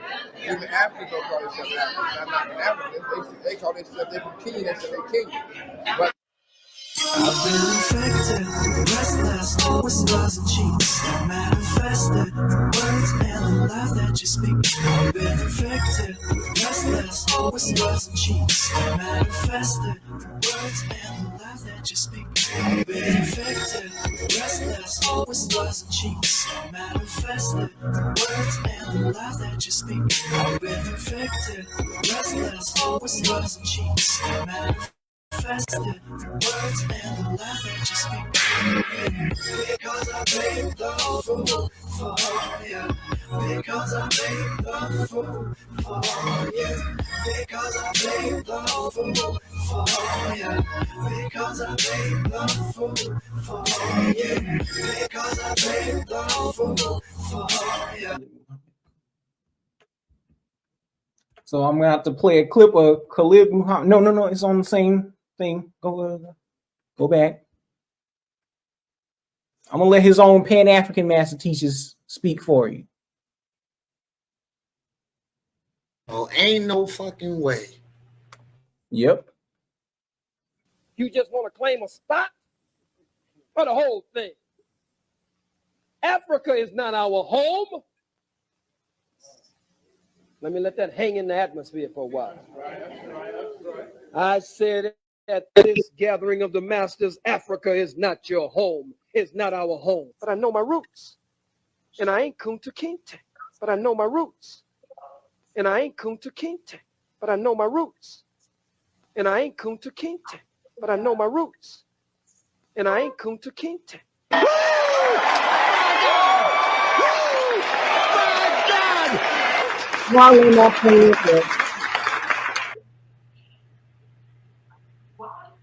Ain't no way that timer ain't go off yet, bro.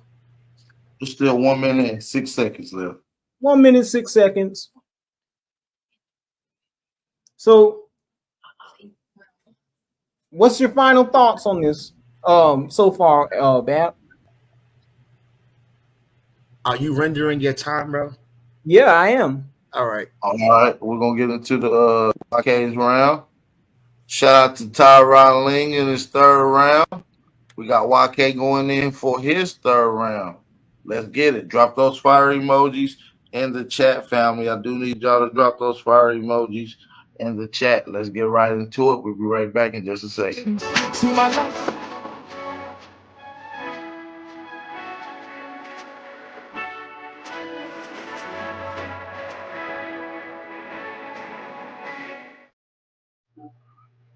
YK, third round. Let's get it, brothers. All right, let me put this dude in a body bag for real. He pretty much freestyled his third round because he ran out of sources and he ran out of PowerPoints. So he did the typical shuffle and went to Google. So you know he lost that part. Let me get to my shit. Now this is Simon Graval. He's a population geneticist, and this is what he has to say about this. Back in Montreal, Gravel agrees. These specific percentages should not be interpreted as like definitive, like here's your percentage ancestry from this place. Like that's not that. No. Yeah. The only ones where we can kind of interpret them like this are the continental level. Really? The most certain thing they can tell you is which continent you're from? The most certain thing they can tell you is which continent you're from?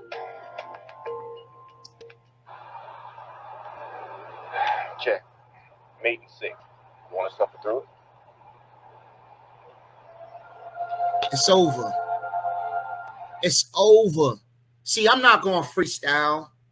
I'm not going to get up here and, discredit people and because I don't got the evidence that DNA is a hoax. No, I'm not going to take the Leung route.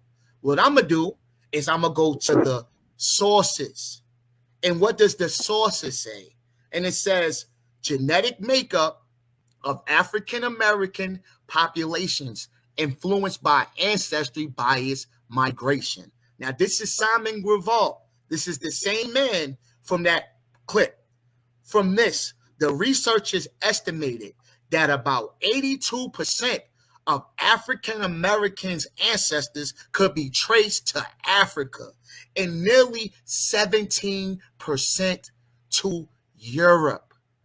Grevall and his colleague analyzed data from, why is somebody talking? Let's put him in the back. Grevall and his colleague analyzed data from 3 cohorts. The health and retirement study, which includes 1,501 African Americans. Checkmate. Now, I'm surprised he ain't bring up William the fruit fly guy. The one who said DNA was for recreational purposes only. Well, let's look at his studies. He studies fruit flies. No papers written about ancestry DNA. Throw him out of here. Let's look at Rick Kittles. Rick Kittles has numerous papers on genetic ancestry, race ancestry, autosomal. He's qualified to speak on this. Now, we're going to go to the 18th century descendants in Charleston, South Carolina.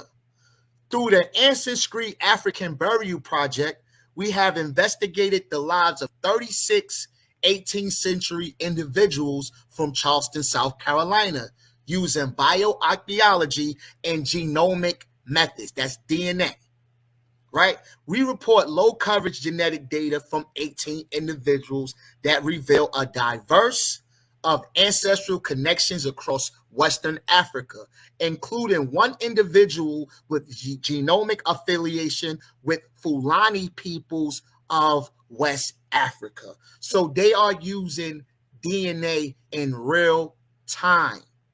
In this study, we present the results of community engagement ancient DNA research initiated after the remains of 36 African descended individuals dating to the late 18th century were unearthed in Port City, Charleston. So these are dead people. You know how you say, well, they only using people that's alive. No, they used those people, and it goes back to Africa. These are the names of those people. Lisa, she was an E1B1A. That's a haplogroup of West Africa. So these are burial grounds in America that these people go back to Africa. See, I don't want to hear Leung's opinion of DNA. Because he knows how to have an opinion, but he's not going to the people that's qualified. He's not actually even going to the people who use DNA. No, he's not doing what YK's about to do. And I'm going to beat him up beside his head. Here it goes. Another My one. husband gave me an Ancestry DNA kit for Christmas back in 2017. Dana Clausen hoped to learn more about her heritage. She believed she was French, Irish, and Dutch, but the DNA test revealed she was actually German, English, and Scottish. And that's not all. I didn't know any of these names, not a single one, and I had a half-brother pop up. So I knew something was definitely off, but we didn't know where that half-brother was coming from. She asked her father to do a DNA test. What came back upended her life. The man who raised her as a single dad was not her biological father. Everybody was blindsided in my situation. My father, who raised me, had no idea he raised somebody else's child for I'm 50 years old now. I found out when I was 47. She eventually figured out who her biological father is. I'm lucky that my biological father is alive and he's accepting of me. But my husband gave me But DNA is a hoax. It's a hoax. If it was such a hoax, why didn't tell this lady she was African if it was just an estimated guess? Why didn't it say she was Chinese? It literally led this lady to her real father. And we got another one. Let's keep going. Sources. This is what sources are. This is from the American Journal of Human Genetics. Sources. Leung doesn't know what a source is. He thinks going to a news report or a bogus article that is a qualified journal. Patterns of genetic ancestry of self-reported African Americans. Genome Y Ancestry estimates African Americans show average proportion of 73.2 African, 24% European, 0.8 Native American. This is according to the study. Rick Kittles also did a study. Freedman descendants discovered past DNA testing finds percentage of American Indian. So they even finding people who have indigenous ancestry. They're not saying they're not finding people who have Indian in them. They are. They're finding it. They're finding it. So there's another source.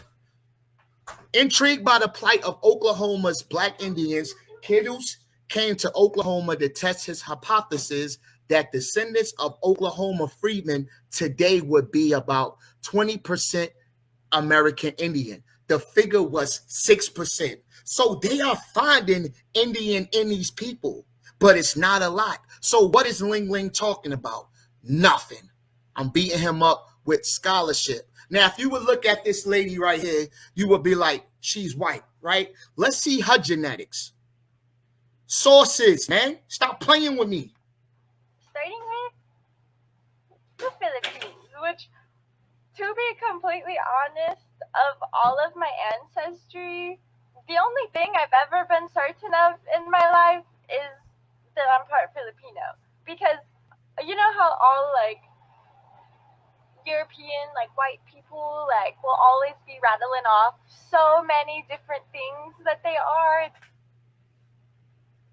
like,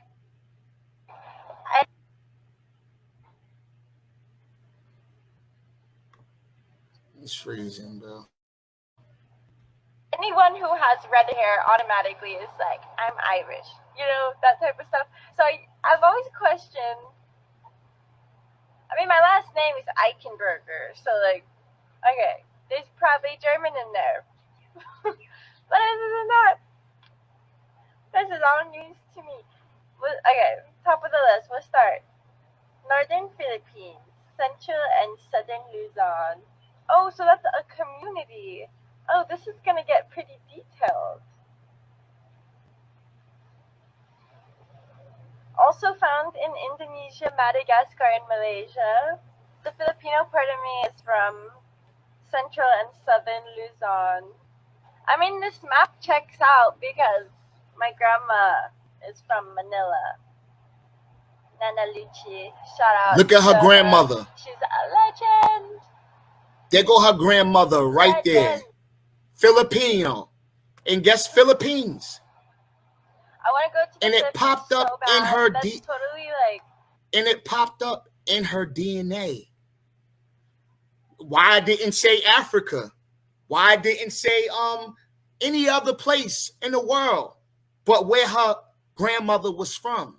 Come on. Y'all guys gotta wake up, man. DNA is not a hoax at all. Here go another one. And I really thought it was just gonna come back saying that my parents were who I thought they were. When the results came, I remember the email popped up.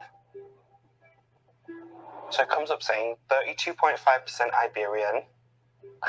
The first confusing part of it all was the word Iberian and what ethnicity that was, what it belonged to. Me then realizing it was Portuguese Spanish. Confused. And then 22.5% West African. That was when I started to leave my body slightly. Went in 100% English. And I come out just 23.4% English. Slowly the reality starts to come in of like, well, how has this happened? I knew I needed to speak to my mom. Go to What she grandma. told me was that a few weeks after she first started dating my dad, she went on a holiday to Albufeira in Portugal with a friend Yvonne. And while she was there, she had a holiday romance with this bartender who she thinks was called Carlos. And piecing it together, this Carlos is my biological father.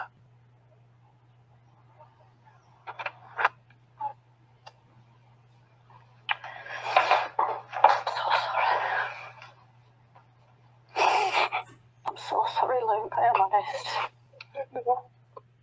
Go to grandma. Go to grandma. Right? He thought he was somebody, but he wasn't, bro. I got so many of these. Here go another one. That's your genetic legacy, preserved forever. As a genetic genealogist, I have to disclose to a client or to anybody who takes a DNA test that it's a possibility that they will discover that their father is not their father. It is common enough that I have to do that every single time. And 3 times in my family alone, people have discovered that their father is not their father. Your connections. The DNA test came out on my mum's side was Italian. On my dad's side, she was just saying came from West Africa. It's nice to know now. It's part of me. I know that, but at the same time, I don't know. I'm just the DNA test wasn't for me as in to find out my original dad. On my dad's side, she was just saying came from West Africa. It's nice to know now. It's part of me. I know that. Go to grandma. Go to grandma. Now, Ling's first source, he brought up somebody named Deborah A. Bolnick. And he lied and said that she doesn't believe you can use your DNA to trace your ancestry. Let's see what Deborah A. Bolnick has to say. Checkmate. It's very exciting to be able to have scientific proof that corroborates what our ancestors have been telling us for generations. So the emphasis here is on the science proving the community's territorial claims by confirming a direct ancestor-descendant relationship with ancient inhabitants in the region. This is a point that was explicitly made in some news stories. For example, this article that was published in the National Post. It noted this scientific achievement is also seen to have significant implications for First Nations land claims and treaty rights, giving Aboriginal groups a powerful new tool for demonstrating deep-rooted links between the present and hyper-distant past. So it says, for instance, a mitochondria test tells someone about the mother's lineage, says Deborah Bolnick. So stop using her, bro. She don't agree with you. She don't agree with you.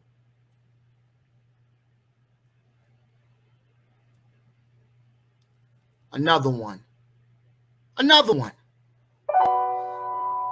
Camille grew up down south. Family of 6, 2 boys, 2 girls, a mom, a dad. So good childhood. Excellent childhood. Family supper every night, that kind of thing. Exactly. Rules were followed. Yes. Oh, yes. Her father was a stickler for the rules. He was Swedish, after all. And by the time Camille wound up in Minnesota as an adult, she got the itch to learn more about those Swedish roots. So she ordered a kit from Ancestry.com. And I did the little spitting in the tube and got my results in the magic 6 weeks and expected to be at least half Swedish. So when you got the results back saying no Swede, did you think it was just wrong? It was a flawed test? I shared it with my family immediately. My 5 minutes, okay, 5 minutes. And said, God save the Queen. And then we began to think a little deeper. Immediately. My brother immediately replied with a British flag and said, "God save the Queen." And then they began to think a little deeper and went, "Oops, wait, where's the Swedish?" So they did what any kid would do and asked Mom. Camille remembers that phone call vividly. In that conversation, my mother said, "This DNA is yours. It is not the same as your dad's or your uncle's, anyone on that side of the family. They are Swedish." And so I asked a few more questions, and the clear response was that I was not my dad's child. Go, Grandma. And that was just part of Camille's mother's nearly 60-year secret. I did ask her of the four of us whether I was the only one. And by the end of the conversation, she did say that my next oldest sibling, my brother, would very likely be the same as me. So he immediately ordered a test. And so we waited those 6 weeks to get his results. And he is my only 100% sibling. Halito. Go to grandmother. Right? Now, let me play this. Let me see what this is. And they can't really say for sure if you don't have Indianness in you or not. All they're going off of is collecting spit from random bush tribes in the Amazon or some Native Americans that donate their spit. But tribal enrollment. My question is this. If you keep saying that the Native Americans and the Indians are not giving up their DNA, then doesn't that mean that you're not those people? Because if black people are giving their DNA, why are you asking or saying that the natives are not giving up their DNA? So basically, you don't really believe that you was indigenous, because black people are giving up their DNA. And black people are in those ancestry. Checkmate, hold that L. Now, let's go over all of the sources that he falls short. I got 2 minutes left. He falls short. So he got to throw out. I showed that the name of this debate was, can you use DNA? Is DNA a hoax? I clearly proved it's not. I showed you people in real time that's using DNA. I didn't discredit anyone. I showed you in real time my history, my genetics, my genealogy, my tribe that I traced through Ancestry. Leung did not prove that he is from the Yamasi, or however you pronounce it. He did not prove it. So by default, he has to hold that L. YK proved it. YK showed his African ancestry. YK showed the people that he was related to in Ghana. You know what I mean? YK showed the scientific studies. But Leung came with nothing but discrediting and weak scholarship. You got to do better, brother. You got to do better. And with that being said, I relinquish the floor. Peace. You still have 1 minute and 18 seconds left. Yeah, man. Just go over because all throughout this debate, he's saying, well, I'm going to share the sources, and I'm going to share, why you didn't just speak on it? Why you got to share anything to anyone? Why you didn't just speak on it? Why? Because you don't know what the hell you're talking about. So you got to share it, hoping somebody will read that bullshit, because that's all it is. It's BS. And YK proved it. Source after source. Science people that's qualified. You came with one source in the beginning, and that was it. Everything else was Leung's personal opinion. You fell short, brother. You fell short. I'm out. All right. Shout out to YK. Shout out to motherfucking Tyron. This was a fire debate. I want you guys to drop those fire emojis in the chat before we get into the answering and questioning round, which is going to be 15 minutes. We're going to allow you guys to ask the questions, answer them. So if you have any rebuttal questions that y'all want to do, you can ask those in this next answering and questioning round. And after getting down to the last 5 minutes of your answering the question round, we'll let y'all have a free reign back and forth. All right. So let's get right into it. We'll be right back in just a second. Shout out to everybody in the building. Shout out to YK. Phenomenal debate. Tyron, phenomenal debate, brother. We'll be right back in the motherfucking building, man. What's the word? What's the word? What's the word? Yeah. Emojis in the building, man. Let's get into this question and answering round. Shout out to everybody in the building. Once again, shout out to Tyron and shout out to YK. We got these two brothers on the thing with us, man. So let's rock out.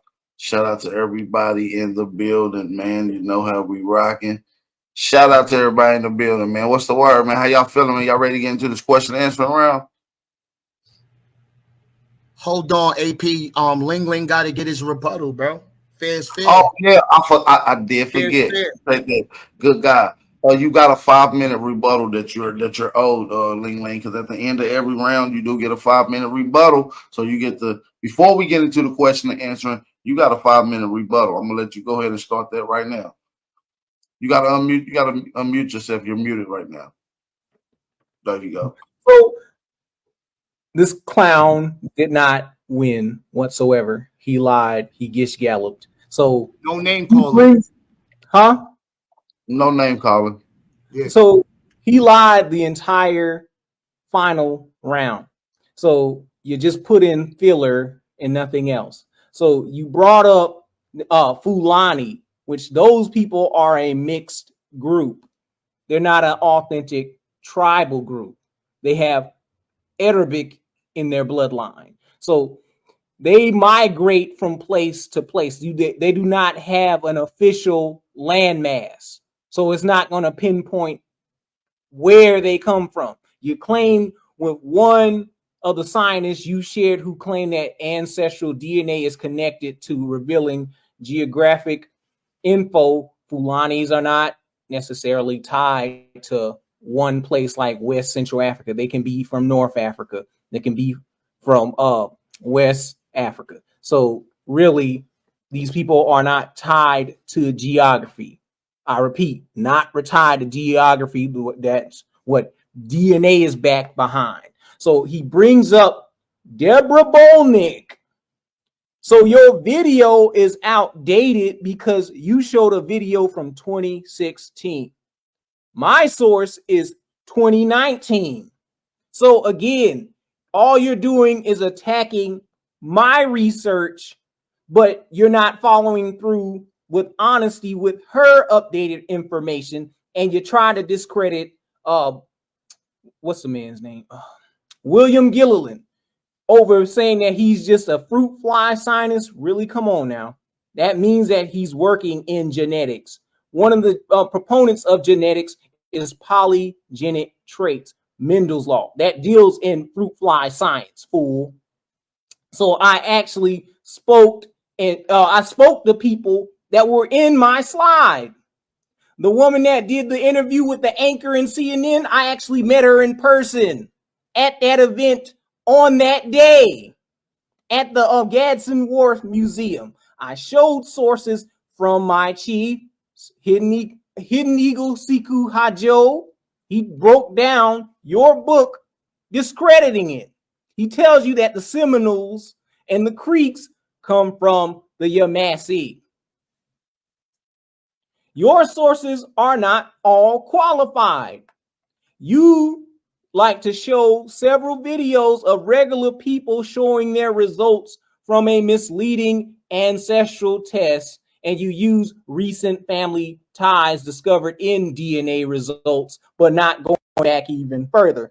Like finding you have half siblings or discovering who is your biological father, which is not ancestral. That's not dealing with a slave. And you showed a whole bunch of mixed and white people, by the way, not Negroes. I actually showed a statement on my closing argument in the screen. I quote, DNA is good for recent family ties and broad trends, not for deep ancestral results. Then you bring up haplogroup. E1B1, E1B1A.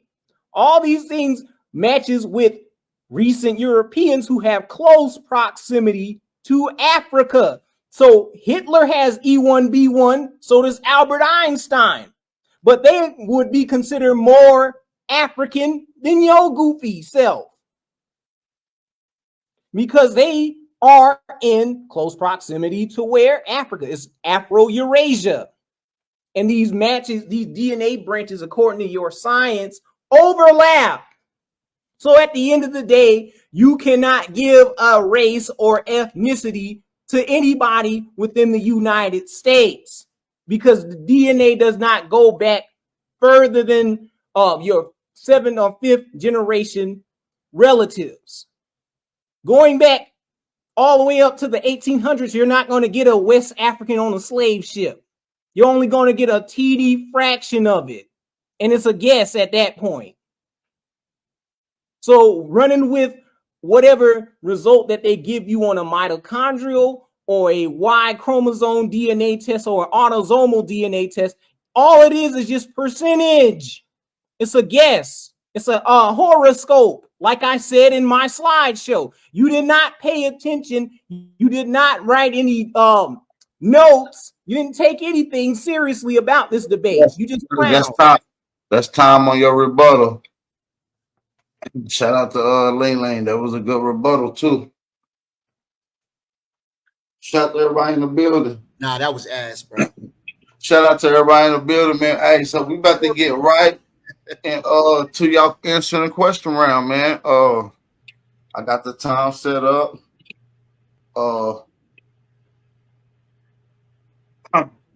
Leung started off the debate. I guess we allow YK to start off the answering the question. Okay. All right, gotcha. Now, and what part time of this? Started now. All right, now, and what part of this debate did Tyron Leung prove that he comes from the Yamasi tribe? Timestamp, please.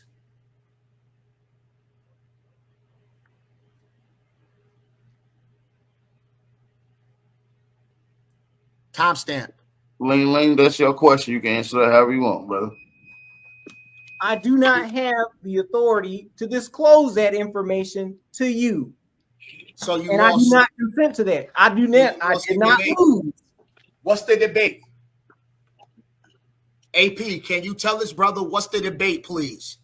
The debate is DNA a hoax, and can you trace your lineage to an African or American Indian tribe? Checkmate. Which you didn't. Yes, you did not prove that you were an African.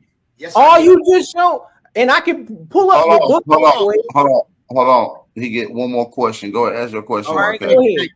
Thank you. Thanks for letting me know you didn't do that. All right, so I got another question. Let me pull it up real quick. If DNA and Ancestry was a hoax, how was the Human Genome Project sequenced? Tyron, you can answer that. Say it again. If DNA testing is a hoax, how was the Human Genome Project sequenced? How was it completed if it was a hoax? They took random spit from whatever percentages and reference panels that they have based off of Europeans. They mostly collected Europeans at the start, and they're just now getting reference panels for Africa, which it depends on which company that you are using. African Ancestry may claim to have the largest database of African spit, but that does not represent the identity of chattel slaves within the United States.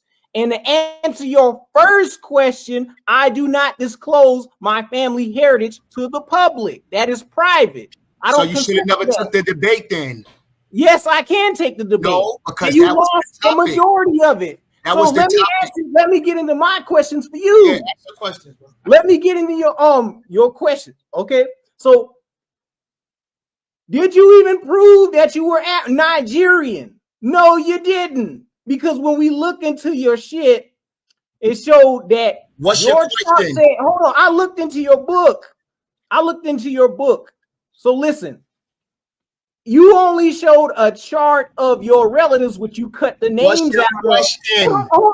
Listen and shut up. Hold on. Ask your question, brother Tyron. So, how did you prove tonight that you are a Nigerian Igbo based off of your paper genealogy?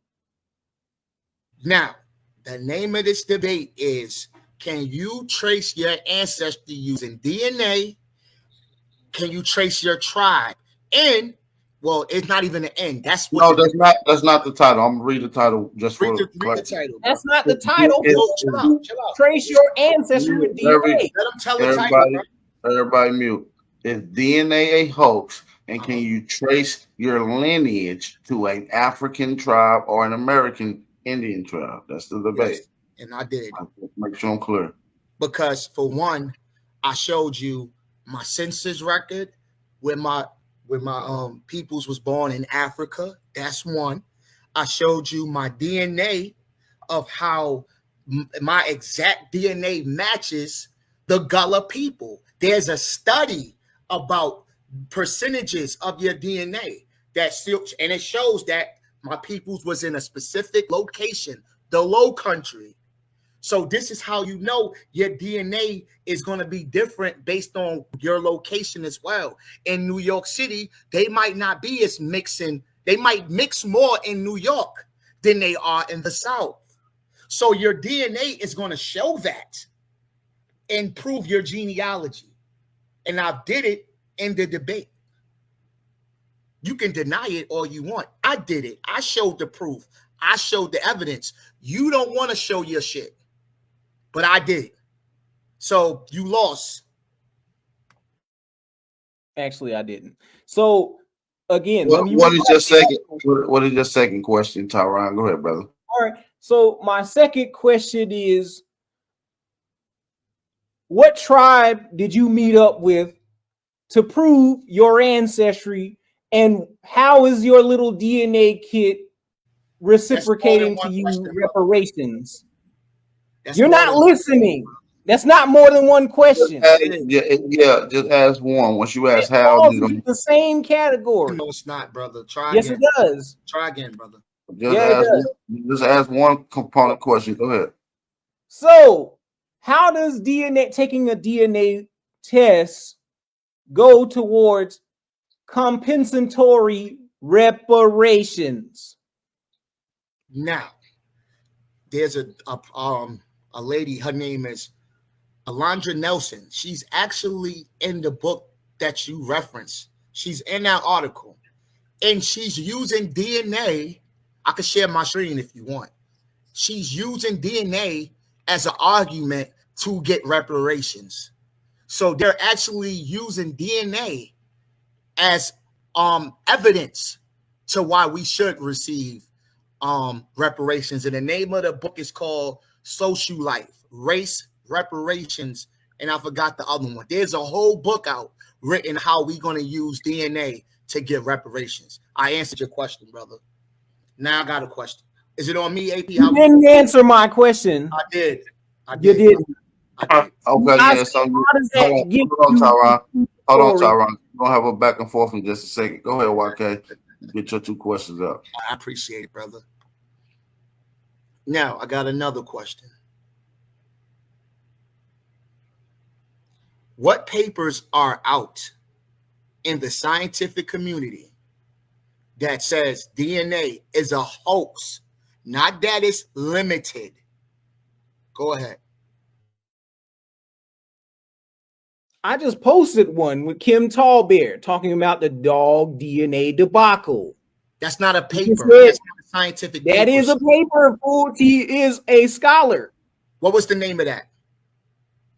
The title of the article. Hold on. YK, ask your question again, then mute up and allow him to answer. All right, I appreciate it. Thank you. What is the name of the paper, scientific paper, that says DNA is a hoax? A scientific paper. Okay, then mute and let him answer. Go ahead, Tyron. You can answer that. Gotcha. So she also appears in the science and business ancestry of science and business of genetic ancestry testing alongside Deborah Bolnick, which debunks your video claim. It's the researchgate.net. So you didn't listen for the entire debate. You just gish galloped. All right, that's let me get my second question. Because when we face off, I'm gonna show you how that's bullshit. Why do How you bullshit? All right, bro, It's you got right it. there in the paper. You want me to pull it okay, up? brother. Okay, brother. Hold on. No. We're gonna have Let's our get back and it, forth. hold on 1 second. Go ahead, ask your last question. I appreciate it, brother. Why do you cherry pick DNA? If you believe DNA can tell you who your father is, was that your question? Yes. Why do you cherry pick DNA? Okay.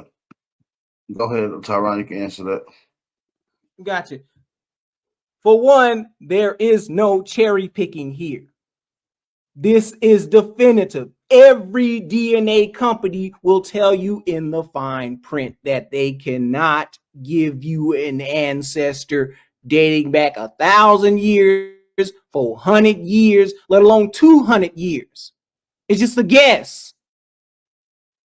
That's what a commercial DNA test is. They have different varieties of DNA tests geared to certain things, such as health, such as legal DNA, telling you who's your recent relatives, telling you about crimes, but it's not talking about your ancestry and revealing the identity of slaves. The science of ancestry test is actually all right. What's your question?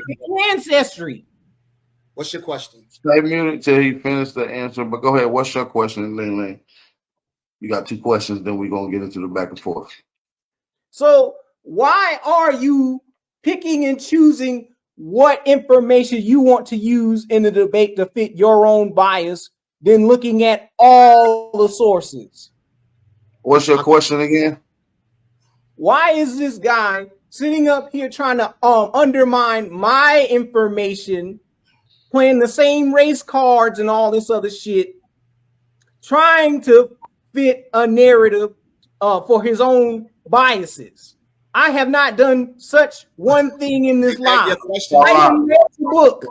So, okay, please stay muted to this time for you to answer. What exactly is your question? I'm trying to figure it out. Can you simplify it, please? My question is, why is he gish galloping? He's attacking my sources as if I'm using. Okay, why are you trying to fit the narrative? So your question is, why is he gish galloping, right? Yes. Why is he gish galloping? Answer that. Okay. All right. Now, there's no way possible that I'm gish galloping. If I go to your source and I use your own source against you, where it says in that very source, which I read to the people, that you can use DNA to trace your chromosomes, your lineage, in your very own article. I don't care if they use 0.06. Read the fine print. It says it can be done. This is why everybody that I go to, the Hank Greeley's, they all say the same thing. It can be done. Yes, it has limitations, but people are using it in real time. And I gave you example of people who thought they were Swedish, but ended up being French or whatever you call it. So that's proving DNA is not a hoax, brother. Simple. Next question.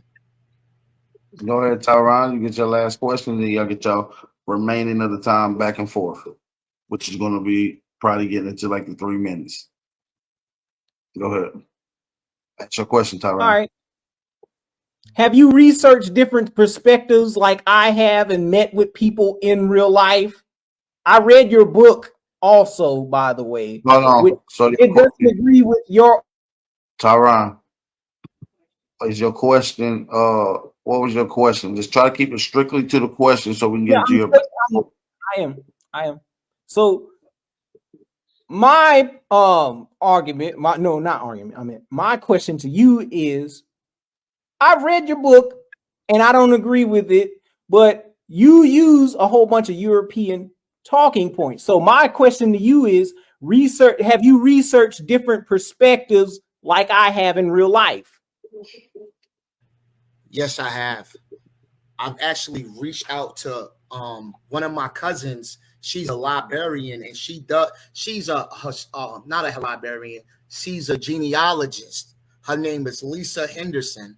I reached out to her. Another one, Charles Holman. That's another one of my cousins. He's a lawyer. I reach out to people that's qualified in this field, that's doing this as well.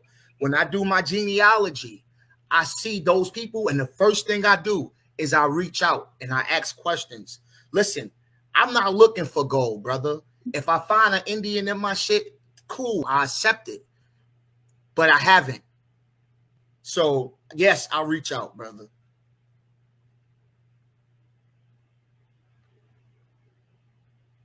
I do my due diligence. So, we gonna do the face-off. I mean, not the Let's face-off. get to the question and answering right now. Y'all got 3 minutes and 46 seconds left as of we speak. So I'm gonna allow y'all to have any back and forth for the remainder of the time now. In a modest form. Try not to talk over each other. But yeah, so I just feel that you didn't bring enough qualified people to the debate. Like, you could have brought sources out, like I done, source after source after source, example after example. But it seems like I rebutted your Henry Louis Gates. I rebutted your Rick Kittle's arguments. I did more rebuttal than you have. If you play back the tape, you can see I was playing chess, not checkers, brother. You can respond. Tyron, you can say whatever you need to say, brother. Go ahead. Y'all open. You ain't got to mute your mic. Y'all, it's open now. So open. He know what time it is. All right. So is it sauce or source? Librarian or librarian? Your scholars are a librarian and a lawyer. Guess what? Guess who I didn't use? My sister. I didn't use my sister. My sister didn't help me build a PowerPoint. I did it on my own. He can talk over me. Yes. Yeah, let him get it out. Let him get it out, okay? He didn't cut you off. All right, so when you finish, I'm gonna answer. So is it sauce or source? Librarian or librarian? Or your scholars are librarians and lawyers. You did not pull out scholars. All right, I'm gonna answer you. Bro, do you know the rules or not? I'm gonna answer you. Hold on, allow him to finish though, okay? Now so he gonna that's get a rhetorical question, fool. So you gonna get Gallop? I don't think you have the question. Look, his sister feeding him stuff to say because he failing. Look how he looking at her. Help me. You hired assignment. What are you talking about? I'm debating Leung. Are you a librarian or a library? All right, now go ahead, Wate. Let Wate answer that. Go ahead. Respond. See, now I know that I just beat two Leung. I beat two Leungs in one debate. I beat you and I beat your sister over there. And I know she back. But look, P-Game, the way I pronounce anything, it's okay. We all fuck up words. That's typical. I know you fuck up words. AP might. We all got that. But that doesn't negate the sources that I brought. See, when you gotta go to the personal attacks after you get your ass beat. Now you gotta start making jokes. But my sister didn't help me with my PowerPoint. Yeah, I make jokes. My sister didn't help me. So, again, when did you pulled up a video from 2016 and my article is from 2019? I got two. You lost. I got pulled two up links.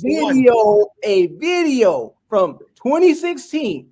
This article is from 2019. So that means your source is outdated. I'm trying to answer. Let him respond to that. Right. For one, it's the same reason why you keep using something that happened in 2000, but y'all leave it out. In that interview with Henry Louis Gates was in 2010. Don't look at her. She's not going to give you no more advice. Look over here, brother. That was in 2010. Why do you guys still use outdated shit that YK debunked 3 years ago? But you're going to still use it. I bet you after this debate, even though I proved to you that it was bullshit, you still going to use it. Why? Now, just get another answer from your sister. Let me respond to this silly shit. Get another answer from your sister. That recent article that I posted, such as him denying reparations, that's recent, by the way. So you can't use Henry because he has his own personal bias. That's how. So what are you talking about? Damn, you lost everything, bro. You lost the whole thing. Hold on. This was a good debate. Shout out to both of you two brothers. Y'all did phenomenal jobs. YK, you did a good job. Tyron Leung, you did a great job. Shout out to both of you brothers. I just appreciate y'all coming with y'all to the best of y'all ability. The poll was in the chat. I'm going to go to the chat now and just end it. Bro, I don't even care about that. Let's see what it says. 26 votes. 57% says Tyron. 42% says YK. This was a great debate. Shout out to YK. Shout out to Tyron. Shout out to everybody in the chat. We will be doing the after party tomorrow. So y'all